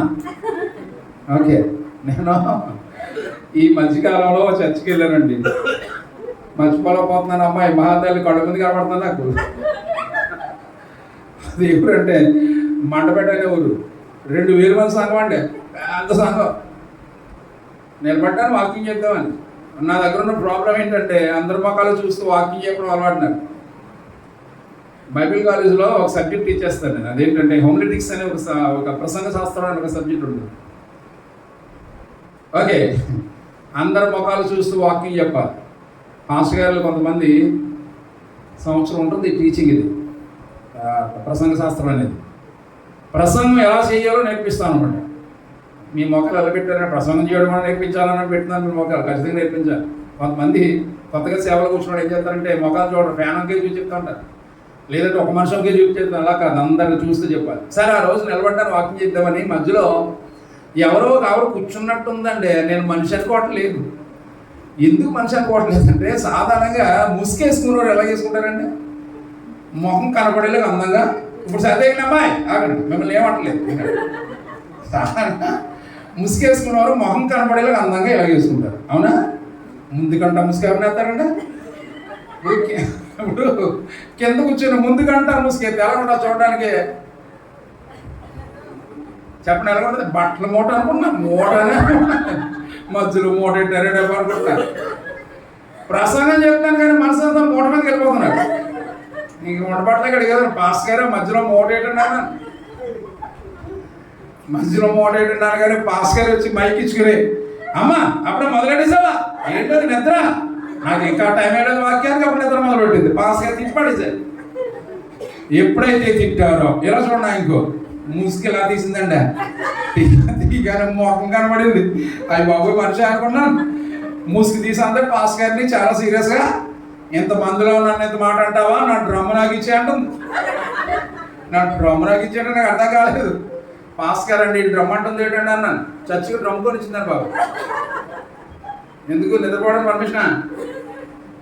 కొంతమంది నిద్ర వస్తే హ్యాపీగా నిద్రపోండి అమ్మా, ఏమన్నా మిమ్మల్ని వాళ్ళు హాయిగా నిద్రపోండి. కానీ ఎలా నిద్రపోవాలంటే నేను చెప్పినట్టు నిద్రపోండి చాలు, చూస్తూ నిద్రపోండి, నాకు ఏ కూడా ఉండదు. మీరు వింటున్నారు చెప్పుకోలేకపోతాను. గడికి చెప్పండి హల్లెలూయా, హల్లెలూయా చెప్పండి. పాతాళం ఎక్కడ ఉంది? భూమి క్రింద ఉంది. అబ్రహాం రొమ్మ ఎక్కడ ఉంది? అది కూడా భూమి కింద ఎదురుబెదురుగా ఉన్నాయి. మధ్యలో ఏముంది? ఆగాదు. అక్కడ వారు ఇక్కడ కనబడుతున్నారు, ఇక్కడ వారు అక్కడ కనబడుతున్నారు, చూస్తున్నాడు కదా. అయితే రావడానికి ఏమంటుంది? అగాధం అంటుంది. అందుకే అబ్రహాం గారు అన్నాడు, నాయన ధనవంతుడా పంపిద్దామని ఆశ ఉంది నాకు, కానీ రావడానికి ఏమి లేదు, వీలు. ఎందుకంటే మధ్యలో ఏముంది? అగాధం. అయితే మనుషులు మరణించిన తర్వాత అందరు శరీరాలు మట్లకి వెళ్తాయి, అందరు ప్రాణాలు గాల్లోకి వెళ్తాయి, అందరు ఆత్మలు ఒక చోటుకి వెళ్దాం, ఒక చోటుకి వెళ్దాం. ఇష్టానుసారంగా జీవిస్తూ లోకానుసారంగా బ్రతికితే ఎక్కడికి వెళ్తుంది అతని ఆత్మ? చెప్పండి. పాతాళంలోకి వెళ్తుంది. దేవుని యందు భయభక్తులు కలిగి పరిశుద్ధంగా బ్రతికితే, ఏమి లేకపోయినా పరిశుద్ధంగా బ్రతికితే అతని ఆత్మ ఎక్కడికి వెళ్తుంది? అబ్రహాము అనే ప్రాంతానికి వెళుతుంది కదా. ఇంతవరకు క్లారిటీ వచ్చింది కదా మీకు. ఇప్పుడు అందరిలాగే యేసుక్రీస్తు వారు కూడా ఏమయ్యారు? మరణించారు. మరణించిన తర్వాత శరీరాన్ని ఎక్కడ పెట్టారు? ఆయన శరీరాన్ని ఎక్కడ పెట్టారు? సమాధులు పెట్టారు. తన ప్రాణం ఎక్కడికి వెళ్ళి ఉంటుంది? మన ఆత్మ ఎక్కడికి వెళ్ళింది అంటే, ఇప్పుడు విన్నాడు అక్కడ రాస్తుంది చెర. ఆయన ఎక్కడికి వెళ్ళాడంట? చెరలోకి వెళ్ళాడు. చెర అంటే ఏంటి చెప్పంటారా? అబ్రహాము రొమ్ము ఉంది కదా అమ్మ, ఇలా వినండి. అబ్రహాము రొమ్ము ఉంది కదా, ఆ రొమ్ముకి మరొక పేరుంది. ఏంటో తెలుసా? చెర అనే పేరుంది. చెర అనగా ఒక చోట, ఒక ప్రదేశంలో మనుషులు నివాసం చేసే స్థలాన్ని ఏమంటారు? చెరలోంచి ఎవరు బయటకు రావడానికి వీలేదు. ఒక టైం ఉన్నప్పుడు, విడుదల వచ్చినప్పుడు ఏం చేస్తారు? చెరలోంచి బయటికి వస్తారు కదా. అయితే ఇక్కడ రాయబడిన చెర ఎలాంటిదంటే, ఎలాంటి చెర ఎక్కడైనా ఉంటుందా? ఎలాంటి జైలు ఎక్కడైనా ఉంటుందా? ఎలాంటి సంతోషం, ఆనందం, సమాధానం, నెమ్మది ఉన్నటువంటి జైలు ఇది. ఆ జైల్లో ఎవరున్నారు? ఆదాము మొదలుకొని దేవుని యందు భయభక్తులు కలిగి పరిశుద్ధంగా బ్రతుకున్న వాళ్ళందరూ వెళ్ళినటువంటి ఆ అబ్రహాం రొమ్ముకి మరొక పేరు ఏంటంటే చెర. హలో ఉన్నారా? ఏంటి దాని పేరు? చెర అనే పడుతుంది. దానికి మరొక పేరు ఏంటి చెప్పండి? అబ్రహాము రొమ్మన్నా చెరన్నా రెండు ఒకటి. ఇప్పుడు యేసుక్రీస్తు వారు ఎక్కడికి వెళ్ళారు? చదవండి. ఇందాక అవసరం చదవండి మళ్ళా. ఎక్కడండి? అందుచేత ఆయన ఆరోహణమైనప్పుడు చెరను చెరగా పట్టుకొని మనుషులకు ఈవులను అనుగ్రహించనని చెప్పబడి ఉన్నది. ఇది వినండి సార్. ఆరోహణం ఆయన అనగా ఆయన భూమి యొక్క, హలో, భూమి యొక్క చెప్పాలి, భూమి యొక్క క్రింది భాగములకు దిగినని అర్థం వచ్చిచున్నది కదా. ఆగడ చాలు. యేసయ్య మరణించిన తర్వాత ఎక్కడికి వెళ్ళారు అంటే, భూమి యొక్క క్రింది భాగములకు వెళ్ళి చెరను చెరగా పట్టుకుని వెళ్ళిపోయాడు. ఇప్పుడు వినండి, యేసయ్య చనిపోయిన తర్వాత ఈ యొక్క రోజు ఎక్కడికి వెళ్ళాడు? ఎక్కడున్నాడు అంటే, ఎక్కడికి వెళ్ళాడు చెప్పండి? భూమి యొక్క క్రింది భాగములకు దిగి చెరను చెరగా పట్టుకుని. చెర అంటే ఏమని చెప్పాను మీకు? అబ్రహాము రొమ్ము అనే ప్రాంతానికి మరొక పేరు చెప్పండి, చెర. అక్కడ ఎవరున్నారు? అందరూ పరిశుద్ధులైన వారు ఉన్నారు. అక్కడికి వెళ్ళాడు యేసయ్య.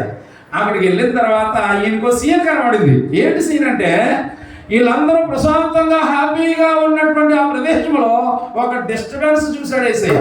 హలో, ఏంటో డిస్టర్బెన్స్? ఎదురుగొండ వాళ్ళు ఏం చేస్తారు, ఆయన కేకలేస్తున్నారు. మరి ఈ బాధ భరించలేకపోతున్న కేకలు పెడుతూ, అయ్యా అబ్రహాం గారు ఒకసారి మమ్మల్ని ఆయన ఎవరొకరు పంపండి అని కూడా కేకలేస్తున్నారు.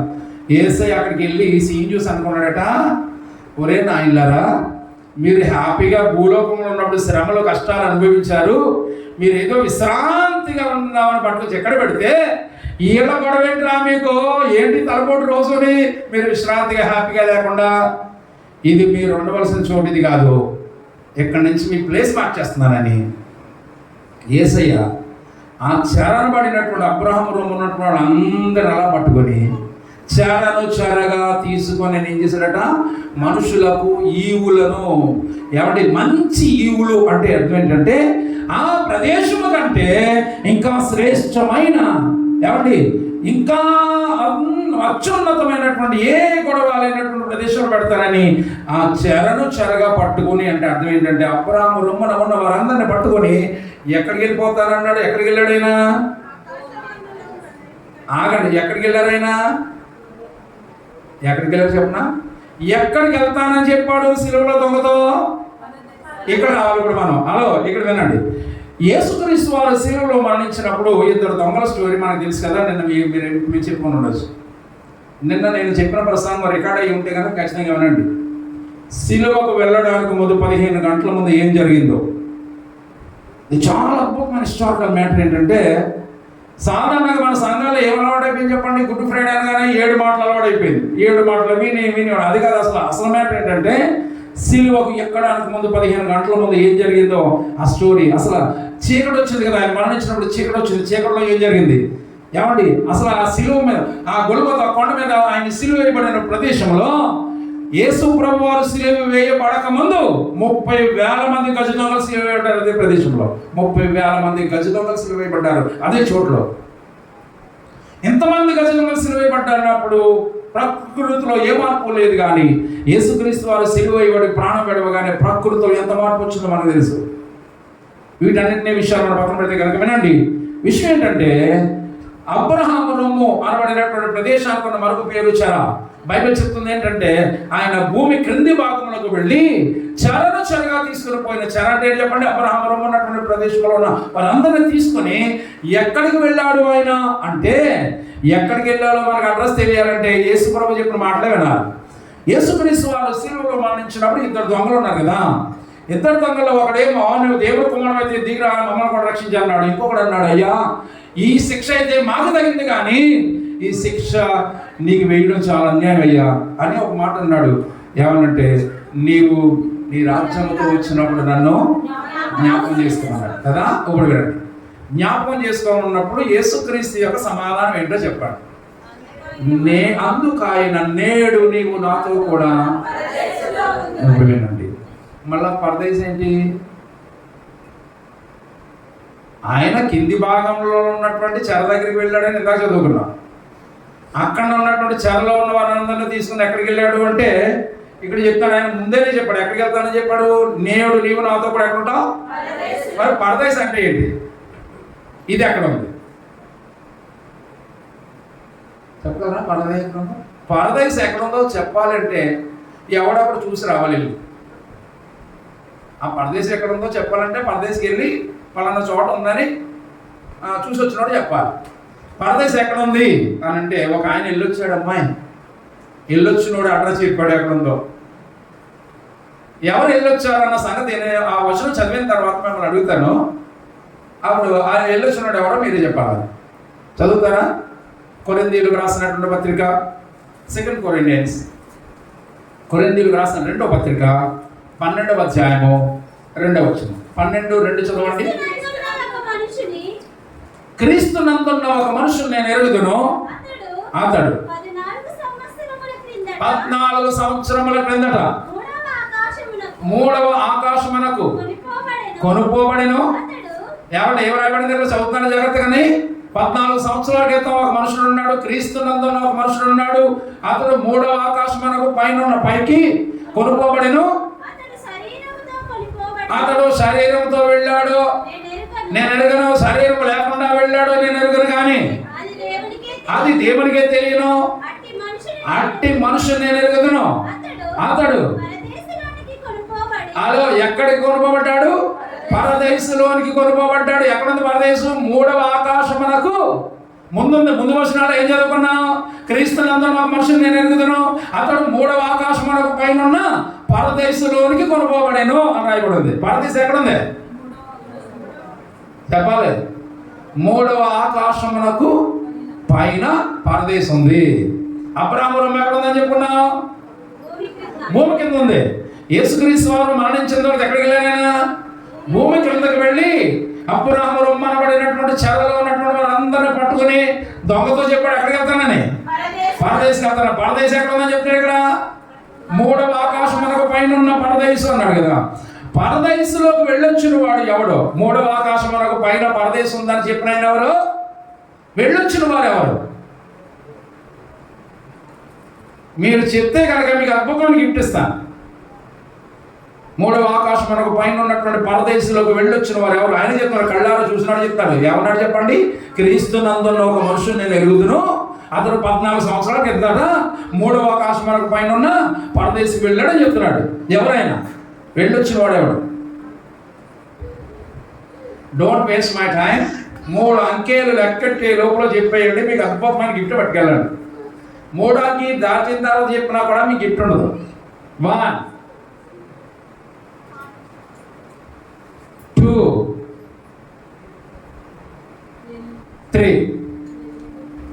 ఓకే, అక్కడ ఒక క్లూ ఇచ్చాడు మీకు. క్రీస్తునందున్న ఒక మనుషుని అంటే వెళ్ళిన వాడు యేసుప్రభు వచ్చిన తర్వాత ఉన్నవాడు.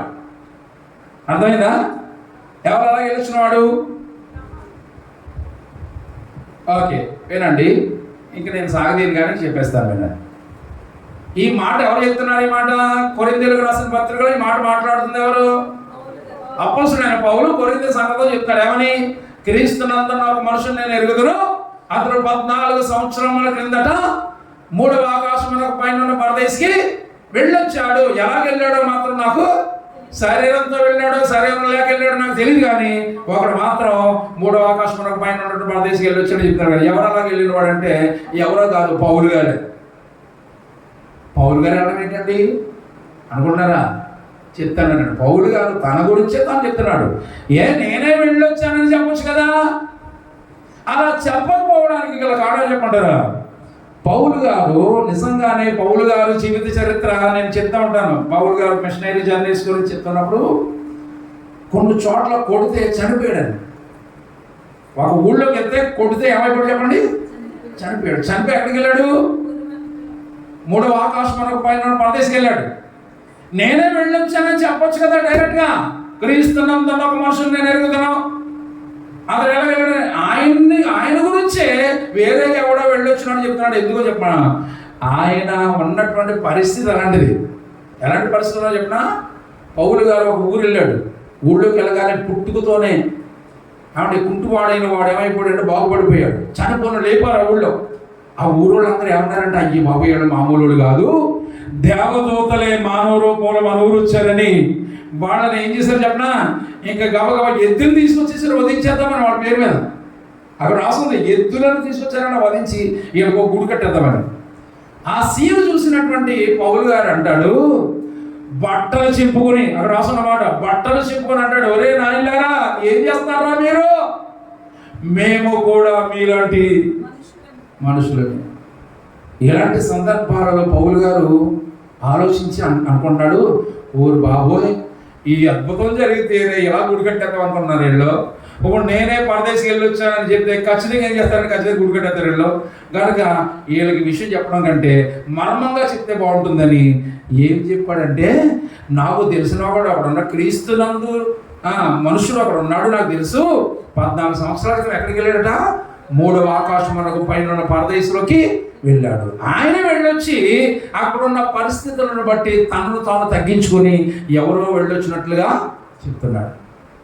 ఇప్పుడు పౌలు గారి యొక్క ఈ మాట ప్రకారం చూస్తే పరదేశం ఎక్కడ ఉంది? ఎక్కడుంది? మూడవ ఆకాశమునకు పైన పరదేశం ఉంది. ఇప్పుడు విందాం. హలో ఉన్నారా? పాపం ఎలాగైపోరేటమ్మా? గట్టిగా చెప్పండి హల్లెలూయా. దేవునికి మహిమ కలుగునుగాక. ఇప్పుడు చెప్పండి, మళ్ళీ మిమ్మల్ని అడుగుతాను ప్రశ్న, చెప్పండి. పాతాళం ఎక్కడ ఉంది? చెప్పాలా? భూమి క్రింద ఉంది. అబ్రహాము రొమ్ము ఎక్కడ ఉంది? అది కూడా భూమి కిందే ఉంది. అబ్రహాము రొమ్ముకి పాతాళానికి మధ్యలో ఏముంది? ఆగాధం ఉంది. యేసు క్రీస్తు వారు మరణించక ముందు మరణించిన భక్తులందరూ ఎక్కడికి వెళ్ళారు? యేసు క్రీస్తు వారికి ముందు చనిపోయిన భక్తులందరూ వెళ్ళిన ప్రదేశం ఎక్కడికి? భూమి కింద ఉన్న అబ్రహాము రొమ్ముకి వెళ్ళారు. ఏమండి, ఇష్టానుసారంగా బ్రతికిన వాళ్ళందరూ ఎక్కడికి వెళ్ళారు? పాతాళాలకు వెళ్ళారు. అలాగే యేసుక్రీస్తు వారు కూడా మరణించి ఎక్కడికి వెళ్ళారైనా? భూమి క్రిందకి వెళ్ళి అబ్రహాము రొమ్మున ఉన్నటువంటి పరిశుద్ధులైన వాళ్ళందరినీ తీసుకుని ఎక్కడికి వెళ్ళాడైనా? ఎక్కడికి వెళ్తాడని చెప్పి దొంగతో పరదేశికి వెళ్ళాడు. అంటే ఇప్పుడు ఏమంటే అబ్రహాము రొమ్మనబడిన ప్రదేశం చూసారా? అది ఖాళీ అయిపోయింది. ఎవరు ఖాళీ చేసేసారు? ఏసే ఖాళీ చేశారు. ఎందుకు? ఈ గొడవ ఏంటి రామా మీకు? మీరేదో ప్రశాంతంగా ఉంటారు, ఎక్కడ పెడితే గొడవ ఏంటి మీకు? వీటికంటే మంచి ఈవులు ఇస్తానని చెప్పి ఒక ప్రశాంతమైనటువంటి ప్రదేశమైన పరదేశంలో వాడిని తీసుకెళ్ళిపోయారు. ఇప్పుడు వినండి, యేసుక్రీస్తు తర్వాత, ఇది జాగ్రత్తగా ఉన్న మైండ్లో, యేసుక్రీస్తు తర్వాత మరణించిన భక్తులందరూ ఎక్కడికి వెళ్తారు చెప్పండి? ఇప్పుడు ఇంకా కిందకి వెళ్ళే పనే. ఎందుకు? కింద లేదు ఇంకా ఆ ప్రదేశం, అది ఖాళీ అయిపోయింది. అబ్రహాము రొమ్మనబడిన ప్రదేశం ఏమైపోయింది? ఖాళీ అయిపోయింది. క్రీస్తు తర్వాత మరణించిన వాళ్ళందరూ వెళ్ళే చోటు ఏంటంటే పైన ఉన్నటువంటి పరదేశంలోకి, కానీ ఇంకెక్కడికి వెళ్ళరు. కింద ఉన్నటువంటి అబ్రహాము అనే ప్రాంతానికి వెళ్ళే పనే లేదు. ఎందుకంటే ప్లేస్ ఏం చేశాడు? ఆయన చేంజ్ చేశాడు. యేసు ప్రభు వారికి ముందు మరణించిన భక్తులు కిందకి వెళ్ళేవారు, చరణ పడినటువంటి అబ్రహాము రొమ్ము వెళ్ళేవారు. యేసు ప్రభు వచ్చిన తర్వాత కిందకి వెళ్ళి ఆ చరమడినటువంటి వాళ్ళని తీసుకొని పరదేశంలోకి వెళ్ళిపోయాడు. యేసు ప్రభు తర్వాత మరణించిన వారు అందరూ ఇంకా కిందకి వెళ్ళే పని లేదు, ఇంకా డైరెక్ట్గా ఎక్కడికి వెళ్ళిపోతాడు? పరదేశంలోకి వెళ్తారు. ఇది ఈ పిక్చర్ అంతా దేవుడు ఎంత అద్భుతంగా క్లారిటీగా దేవుడు మనకి వ్రాసి పెట్టించాడు. అయితే ఈ రెండు ప్రదేశాలు యేసు ప్రభు వారు రాకముందు ఉన్నటువంటి మ్యాటర్ వేరు, యేసు ప్రభు వారు మరణించిన తర్వాత వచ్చినటువంటి మ్యాటర్ మారిపోయింది. అర్థమైందా? ఇప్పుడు వినండి, ఈ రెండు చోట్లకి ఎవరు వెళతారంటే ఇష్టానుసారంగా జీవించిన వారందరూ ఎక్కడ పోతారు? కిందకి వెళ్ళవలసిందే. కానీ దేవుని యందు భయభక్తులు కలిగి ఎవరి పాపముల నుండి విడుదల పొంది భక్తిగా దేవుని కొరకు జీవిస్తున్న వారందరూ దేవుడు ఏర్పాటు చేసినటువంటి పరదేశికి వెళ్తారు. ఇప్పుడు క్రీస్తు తర్వాత మరణించిన వారందరూ పైకి వెళ్తారు. క్రీస్తుకు ముందు మరణించిన భక్తులందరూ కిందకి వెళ్ళారు కానీ పైకి వెళ్తారు. అయితే అక్కడికి వెళ్ళాలంటే మనం ఎలా ఉండాలి? హలో, ఇంత ప్రయాసపడుతున్నాం కదా, ఇంత భక్తి చేస్తున్నాం కదా, అక్కడికి వెళ్ళాలి అంటే పరదేశంలో ఎవడు అడుగు పెట్టాలన్నా పరిశుద్ధుడై ఉండాలి, పాపం లేని వాడై ఉండాలి. మనము మన పాపముల నుంచి మనం విడుదల ఎలా పొందాం? దేని వల్ల పొందాం? మనం క్రీస్తు పొందిన గాయముల చేత, ఆయన చిందించిన రక్తం వలన మనం ఏమయ్యాం? పరిశుద్ధులమయ్యాం. పరిశుద్ధులైన వారు మాత్రమే అక్కడికి వెళ్తారు. పరిశుద్ధులైన తర్వాత కూడా వినండి, మనిషి ఎలా బ్రతకాలి అంటే, ఇది కూడా మనిషి యొక్క జీవితంలో ఉన్నటువంటి కొన్ని విషయాలు చెప్పేసి నేను త్వరగా ముగించేస్తాను. ఇప్పుడు విందాం. శరీర కార్యములు స్పష్టమై ఉన్నవి, అట్ ద సేమ్ టైం ఆత్మకార్యములు స్పష్టమై ఉన్నవి. ఆత్మకార్యాలు నెరవేర్చిన వారు ఆత్మ సంబంధమైనటువంటి పరదేశంలోకి వెళ్తారు. శరీర కార్యములు నెరవేర్చిన వారు ఎక్కడికి వెళ్తారు? భూమి క్రింద ఉన్నటువంటి పాతాళంలోకి వెళ్తారు. ఇప్పుడు వినండి, ధనవంతుడు అక్కడ వెళ్ళడానికి గల కారణం ఏంటంటే, భూమి మీద ఏం చేశాడు రాసింది? ఇష్టానుసారంగా సుఖించి సంతోషించి వాడు ఇష్టం బతికాడు, అందుకే అక్కడికి వెళ్ళాడు. కానీ ఉన్న దాంట్లోనే తృప్తి పొంది దేవుని కొరకు ప్రార్థన చేసుకుంటూ బ్రతికాడు. అతను ఎక్కడికి వెళ్ళాడంటే విశ్రాంతి కలిగిన ప్రదేశానికి వెళ్ళాడు. ఇప్పుడు నువ్వు చెప్పగలవా, నేను మరణించిన తర్వాత ఖచ్చితంగా నేను పరదేశం వెళ్ళగలను, పరదేశంలోనే ఉంటానని చెప్పగలిగే సత్తా కలిగిన వాడే నిజమైన క్రైస్తవుడు. వెళతాము అంటే నోటి మాటలు చెప్తే కుదరదు. వెళ్ళాలి అంటే ఈ భూమి మీద ఉండగా రెండు కార్యాలు నెరవేర్చాలి. మీరు రెండు విషయాలు చేయాలి. ఒకటి, చేస్తే శరీర కార్యాలకు మొగ్గాలంటే, ఇప్పుడు మనిషి ఎన్ని భాగాలు చెప్పాను నేను? 3 భాగాలు. ఏంటి 3 భాగాలు? శరీరము, ప్రాణము, ఆత్మ. ఓకే, 3 భాగాలే. కానీ మన కళ్ళకు కనపడే విధంగా 3 భాగాలు, కానీ నేను చెప్తాను 3 కాదు 9 భాగాలుగా ఉంటాడు మానవుడు. 9 భాగాలు ఎలా చెప్పమంటారా? జాగ్రత్తగా కొంచెం థియాలజిగా లోపలికి వెళ్తే కనుక 3 భాగాల్లో ఒక్కొక్క దాంట్లో మళ్ళీ 3 భాగాలు ఉంటాయి. ఎలాగా? మొదటి శరీరం చూద్దాం. శరీరంలో 3 భాగాలు ఉంటాయి. ఏంటి చెప్పంటారా? శరీరంలో ఉండే 3 భాగాలలో ఒకటి మాంసము, ఎముకలు, రక్తం. చెప్పండి. సైన్స్ చెప్తున్నాను అనుకోకండి, సైన్స్ కంటే టాప్ ఇది బైబిల్. మనిషి శరీరంలో 3 భాగాలు ఉంటాయి. ఏంటవి? మాంసము, రెండవది ఎముకలు, మూడవది రక్తం. ఎక్కడ ఉంటాయి ఈ 3? ఎక్కడ ఉంటాయి? శరీరంలో ఉంటాయి. ఏమంటే ప్రాణం అన్నాం చూసారా? ప్రాణానికి మరొక పేరు ఏంటంటే మనసు. చెప్పండి. మనసు. మనసులో 3 భాగాలు ఉంటాయి. ఏంటి మనసులో ఉండే 3 భాగాలు? కోరికలు. హలో, ఉన్నారు ఇక్కడ? మైండ్లో పెట్టుకోండి. మనసులో ఉండే 3 భాగాలు కోరికలు, జ్ఞానము, తర్వాత కోరికలు, జ్ఞానము,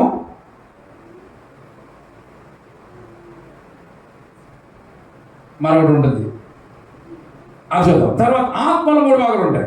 ఆత్మలో ఉండే 3 భాగాలు అని చెప్పండి. సహవాసము, మనస్సాక్షి, ఇన్నర్ విజ్డమ్ అని 3 భాగాలు ఉంటాయి. శరీరంలో ఉండే 3 భాగాలు చెప్పండి.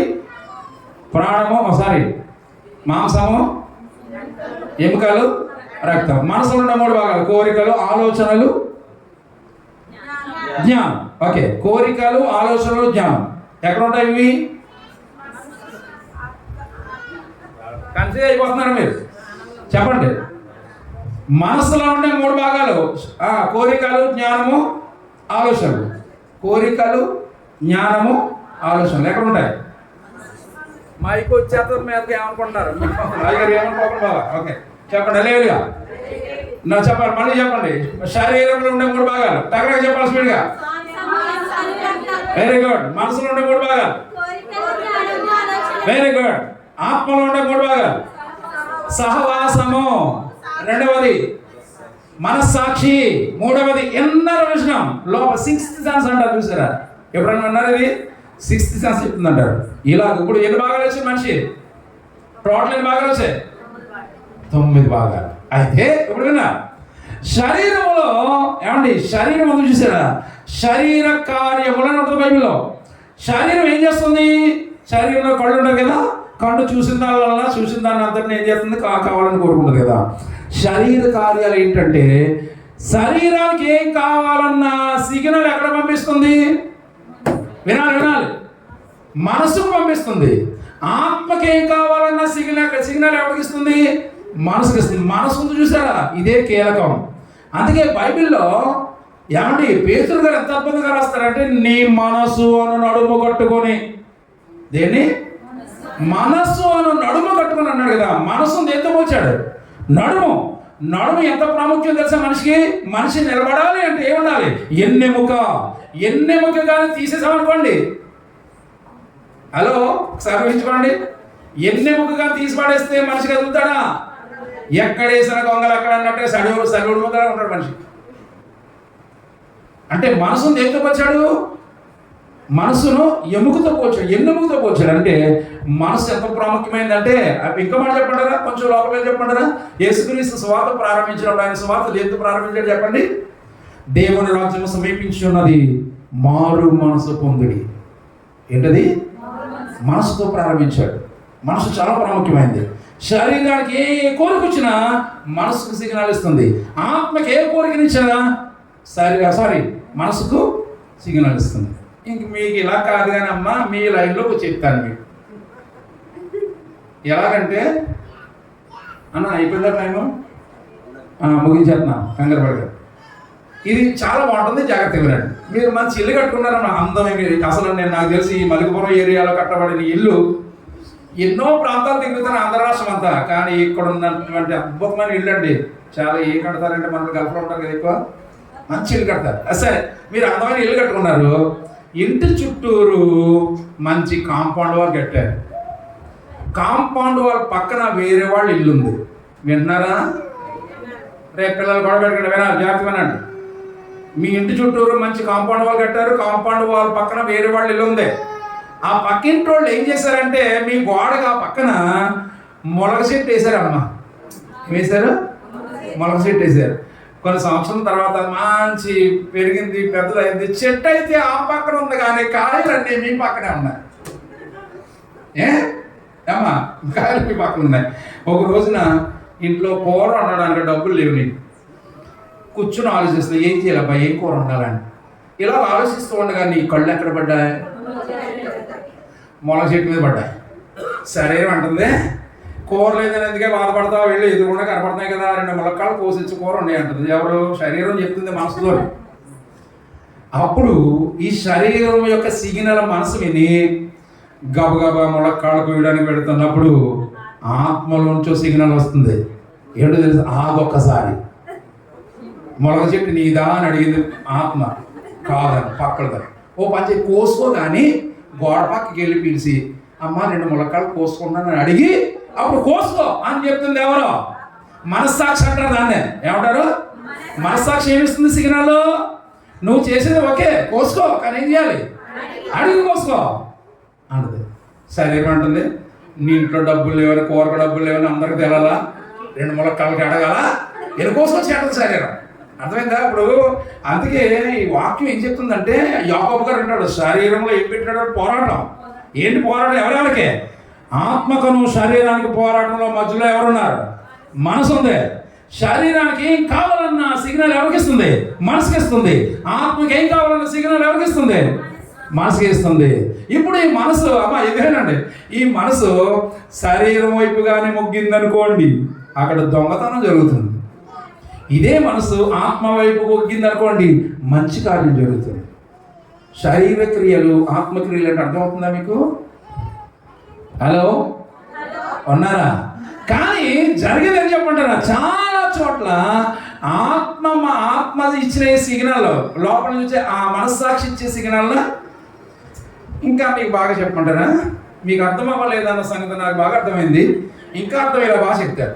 ఓకే, విషయం ఏంటంటే, ఎవడు అన్నాడట, ఒరే సినిమా వచ్చిందిరా బాబా, సినిమా మామూలు జీవితంలో అలాంటి సినిమా చూడకుండా చచ్చిపోకూడదు, బాహుబలి సినిమా అంటే ఎలా తీసాడో రాజమౌళి అని చెప్పి నాన్నగారు చెప్తుంటే, వీడు బాప్తీసం తీసుకుని గుళ్ళోకి వచ్చినటువంటి మంద ఏమండి ఇది వినగానే, బయట ఫ్రెండ్స్ వినగానే వీళ్ళు ఏమన్నారంటే, జీవితంలో ఒకసారి అన్న చూడాలన్నారు. కాబట్టి అర్ధరాత్రి అంటే సెకండ్ షో సినిమాకి నెమ్మదిగా వెళ్ళి ముసుగేసుకుని వెళ్ళి టికెట్ తీసుకుందామని వెళితే, ఈ శరీరం అంటుంది, ఇదిగో నీకు ఇదే ఛాన్స్, ఇంకా 2 రోజులు మారిపోద్దంట, ఇదే ఛాన్స్ వెళ్ళని చెప్పి అంటుంది. శరీరం ఇచ్చిన సిగ్నల్కి మనసు ఏం చేసిందని సినిమా హాల్ దగ్గరికి వెళ్ళిన తర్వాత టికెట్ తీసుకునే లోపల మనసాక్షి అంటుంది, ఒరే దుర్మార్గుడా, నువ్వు క్రైస్తవుడు అయ్యుండి బాప్తీసం తీసుకుని సినిమా చూడడానికి సిగ్గులేదురా? సిగ్నల్ ఎక్కడి నుంచి వచ్చింది? మనస్సాక్షిని సిగ్నల్ వచ్చింది. ఈ శరీరం ఉంటుంది, ఇదిగో ఇదే ఇంకా 2 రోజులు అయితే ఇది ఉండదంట, చూసుకో, మరి ఇదే ఛాన్స్ అనేమో. ఎవరు వస్తారు సిగ్నల్? శరీరం వేస్తుంది. నువ్వు దేవుని బిడ్డ అయ్యి ఉండి సిగ్గులేదా చూసిన వాళ్ళందరూ ఏమనుకుంటారు? వీడు దేవుని బిడ్డ అయ్యి ఉండి సినిమా చూస్తున్నాడు అనుకోరా, తప్పు వచ్చే వెనకంటుంది. ఇప్పుడు 2 విషయాల మధ్యలో నిలబడింది మనసు. ఈ మనసు కానీ ఆత్మ చెప్పే మాట వినకుండా ఈ చూసారా, జ్ఞాపకం అంటారు చూసారా, దీనికి కానీ ఒగ్గిందా, దీని వైపు కానీ తిరిగిందా, ఈ మనసు ఏమైపోద్ది? అక్కడ సినిమా చూసి వస్తాడు. అదే మనస్సాక్షి చెప్పిన మాట వింటే, అయ్యో నేను ఎంత తప్పని చేస్తాను వెనక్కి వచ్చేస్తాడు. ఇదేలా కూడా పోరాటం అంటే చెప్పంటారా? ఇది ఎలా అయిపోయింది. మళ్ళీ 4 రోజుల తర్వాత ఏదో పని మీద హైదరాబాద్ వెళ్ళాడు పని మీద. ఇదే వాల్ పోస్ట్ కనబడింది హైదరాబాద్లో. మళ్ళా శరీరం అంటుంది, ఇదిగో మీ ఊళ్ళో ఏదో సిగ్గుపడి ఆయన మానేసావు, ఇక్కడ ఎవడో లేడు, నిన్ను చూసేవాడు ఎవడో లేడు, ఇదే మంచి ఛాన్స్, వెళ్ళు అని ఎవరన్నారా? శరీరం సిగ్నల్ ఇస్తుంది. ఈడు అనుకున్నాడు, నిజమే కదా, ఎవరు లేరు కదా నాకు తెలుసు, గబగబా మళ్ళా హాల్ దగ్గరికి వెళ్ళాడు. మళ్ళా సిగ్నల్ వస్తుంది ఏమని, నువ్వు అక్కడ ఎవరూ లేరని ఇక్కడికి వచ్చావా, ఇక్కడ ఎవడో నిన్ను చూడకపోవచ్చు కానీ పైన ఉన్నవాడు చూస్తున్నాడా నిన్ను అని మళ్ళా ఏం చేస్తుంది? సిగ్నల్ వస్తుంది. ఎక్కడికి వెళ్ళిన పోరాటం శరీరంలో, దేనికి శరీరానికి ఆత్మకి మధ్యలో ఎవరున్నారు? మనసు. అందుకే చదువు లేకపోయినా పల్లివాడైనా మహానుభావుడు ఎలాంటి మాట రాస్తాడో చూడండి. పేతురు గారు, నీ మనసు అనడం ఒకటి కీలకమైనది ఏమిటంటే మనసే. ఎవడి శరీరం చెప్పినానికి ఇష్టానుసారంగా బ్రతికాడు, ఎంజాయ్ చేశాడు. ఎవడో ధనవంతుడు కానీ శరీరం సిగ్నల్ ఇచ్చినా కూడా తనకున్న దాంట్లో బ్రతకదు. సరే విషయం ఏంటంటే అక్కడ ఆత్మ చెప్తున్న మాట, దేవుడు వాడు అన్నాడు, దేవుడు చూస్తున్నాడు రా, మనుషులు ఎవరో చూడకపోయినా నీ భక్తి ఏమైపోయింది, నీ ప్రార్థన ఏమైపోయింది, సినిమా కోసం ఎలాగైపోతాను అని ఆత్మ గద్దిస్తున్నప్పుడు ఆ గద్దింపు మీరు వెనక్కి వచ్చేసాడు అనుకోండి, ఏ కార్యం నెరవేరింది? ఆత్మ కార్యం నెరవేరింది. సరే ఇక్కడ ఎవరు లేరు కదా, ఆత్మ అలాగే చెప్తూ ఉంటుందిలే అని శరీర కార్యాన్ని, శరీరానికి కానీ మొగ్గు చూపిందంటే సినిమా చూసి వస్తాడు, అతను ఏమయ్యాడంటే శరీర కార్యాన్ని నెరవేరుస్తాడు. ఇంకో మాట చెప్పనా, కీలకమైన పాయింట్ చెప్పమంటారా? నువ్వు తప్పు చేసిన ప్రతిసారి మనస్సాక్షి ఏం చేస్తుంది? నువ్వు చెప్పండి, గద్దిస్తుంది. గద్దించినప్పుడల్లా దాన్ని పక్కన పెట్టి శరీరం చెప్పిన దాన్ని వింటూ పోయావనుకో, కొన్నాళ్ళకి ఆత్మ మనస్సాక్షి ఏం చేస్తుందంటే చెప్పడం మానేస్తుంది. దాన్ని ఏమన్నాడు తెలుసా బైబిల్లో? వాత వేయబడిన మనస్సాక్షి గలవాడే బైబిల్. ఇలా వాత వేయబడిన మనస్సాక్షి కలిగిన వారందరూ వెళ్ళే చోటే చెప్పండి పాతాళం. దేవుని మాట విని దేవుని కొరకు బ్రతికిన వారందరూ వెళ్ళే చోటే, క్రీస్తుకు ముందైతే చెప్పండి అక్కడ భూమి క్రింద ఉన్నటువంటి అబ్రహాము అనే చాల, క్రీస్తు తర్వాత అయితే మూడవ ఆకాశమునక పైన ఉన్నటువంటి యేసయ్య మధ్య రోజు శనివారం రోజు ఆయన ఎక్కడికి వెళ్ళాడు చెప్పండి? భూమి క్రింద ఉన్న ఆ ప్రదేశానికి వెళ్ళి అబ్రహాము అనే ప్రాంతానికి వెళ్ళి అక్కడ ఉన్న వారందరిని తీసుకుని పరదేశకు వెళ్ళినటువంటి ప్రత్యేకమైన రోజే టుడే, ఈ రోజు. అర్థమైన మ్యాటర్ మీకు క్లియర్గా అర్థమయ్యేలా నేను బైబిల్ కాలేజ్లో టీచ్ చేస్తాను కాబట్టి అర్థమయ్యేలా చెప్పడం నాకు ఇష్టం. ఇంకా అర్థం కాలేదన్న వాళ్ళు ఎవరైనా ఉంటే చెయ్యొద్దండి అమ్మా, మీ ముఖం చూద్దాం అనుకున్నా. అందరికి అర్థమైంది కదా? కనుక ఎక్కడికి వెళ్ళాలని నిర్ణయించుకున్నావో ఇప్పుడే నిర్ణయించుకోండి. కింద ఉన్న పాతాళానిక, పరమందు ఉన్నటువంటి మూడవ ఆకాశం పైన పరదేశిక, అక్కడికి వెళ్ళాలంటే ఏమి నెరవేర్చాలి? ఆత్మకార్యాలు నెరవేర్చాలి. నాకు అక్కడికి అక్కర్లేదు, ఇక్కడ పోతానంటే నువ్వు ఎలా బ్రతికినా పర్లేదు, ధనవంతుల్లో బ్రతకండి, హ్యాపీగా ఎంజాయ్ చేస్తూ శరీరానుసారంగా బ్రతకండి, ఎక్కడికి వెళ్ళిపోతావు. అక్కడికి వెళ్ళకూడదనే మహాదేవుడు మానవుడై ఈ భూమి మీద అవతరించి మన కొరకు శిలువలో ప్రాణం పెట్టి రక్తం చెందించాడు. దేవునికి మహిమ కలుగునుగాక. హల్లెలూయా, దేవునికి స్తోత్రం. గనుక రాత్రి దిస్ నైట్ మరొక మ్యాటర్ చెప్తాను, పునరుద్ధానం గురించినటువంటి ఒక విషయాన్ని నేను ఈ రాత్రి మాట్లాడతాను. కనుక ఎవరు మిస్ అవ్వకుండా అందరూ రండి. ఈరోజు చెప్పినటువంటి వాక్యాన్ని మనసులో పెట్టుకోండి.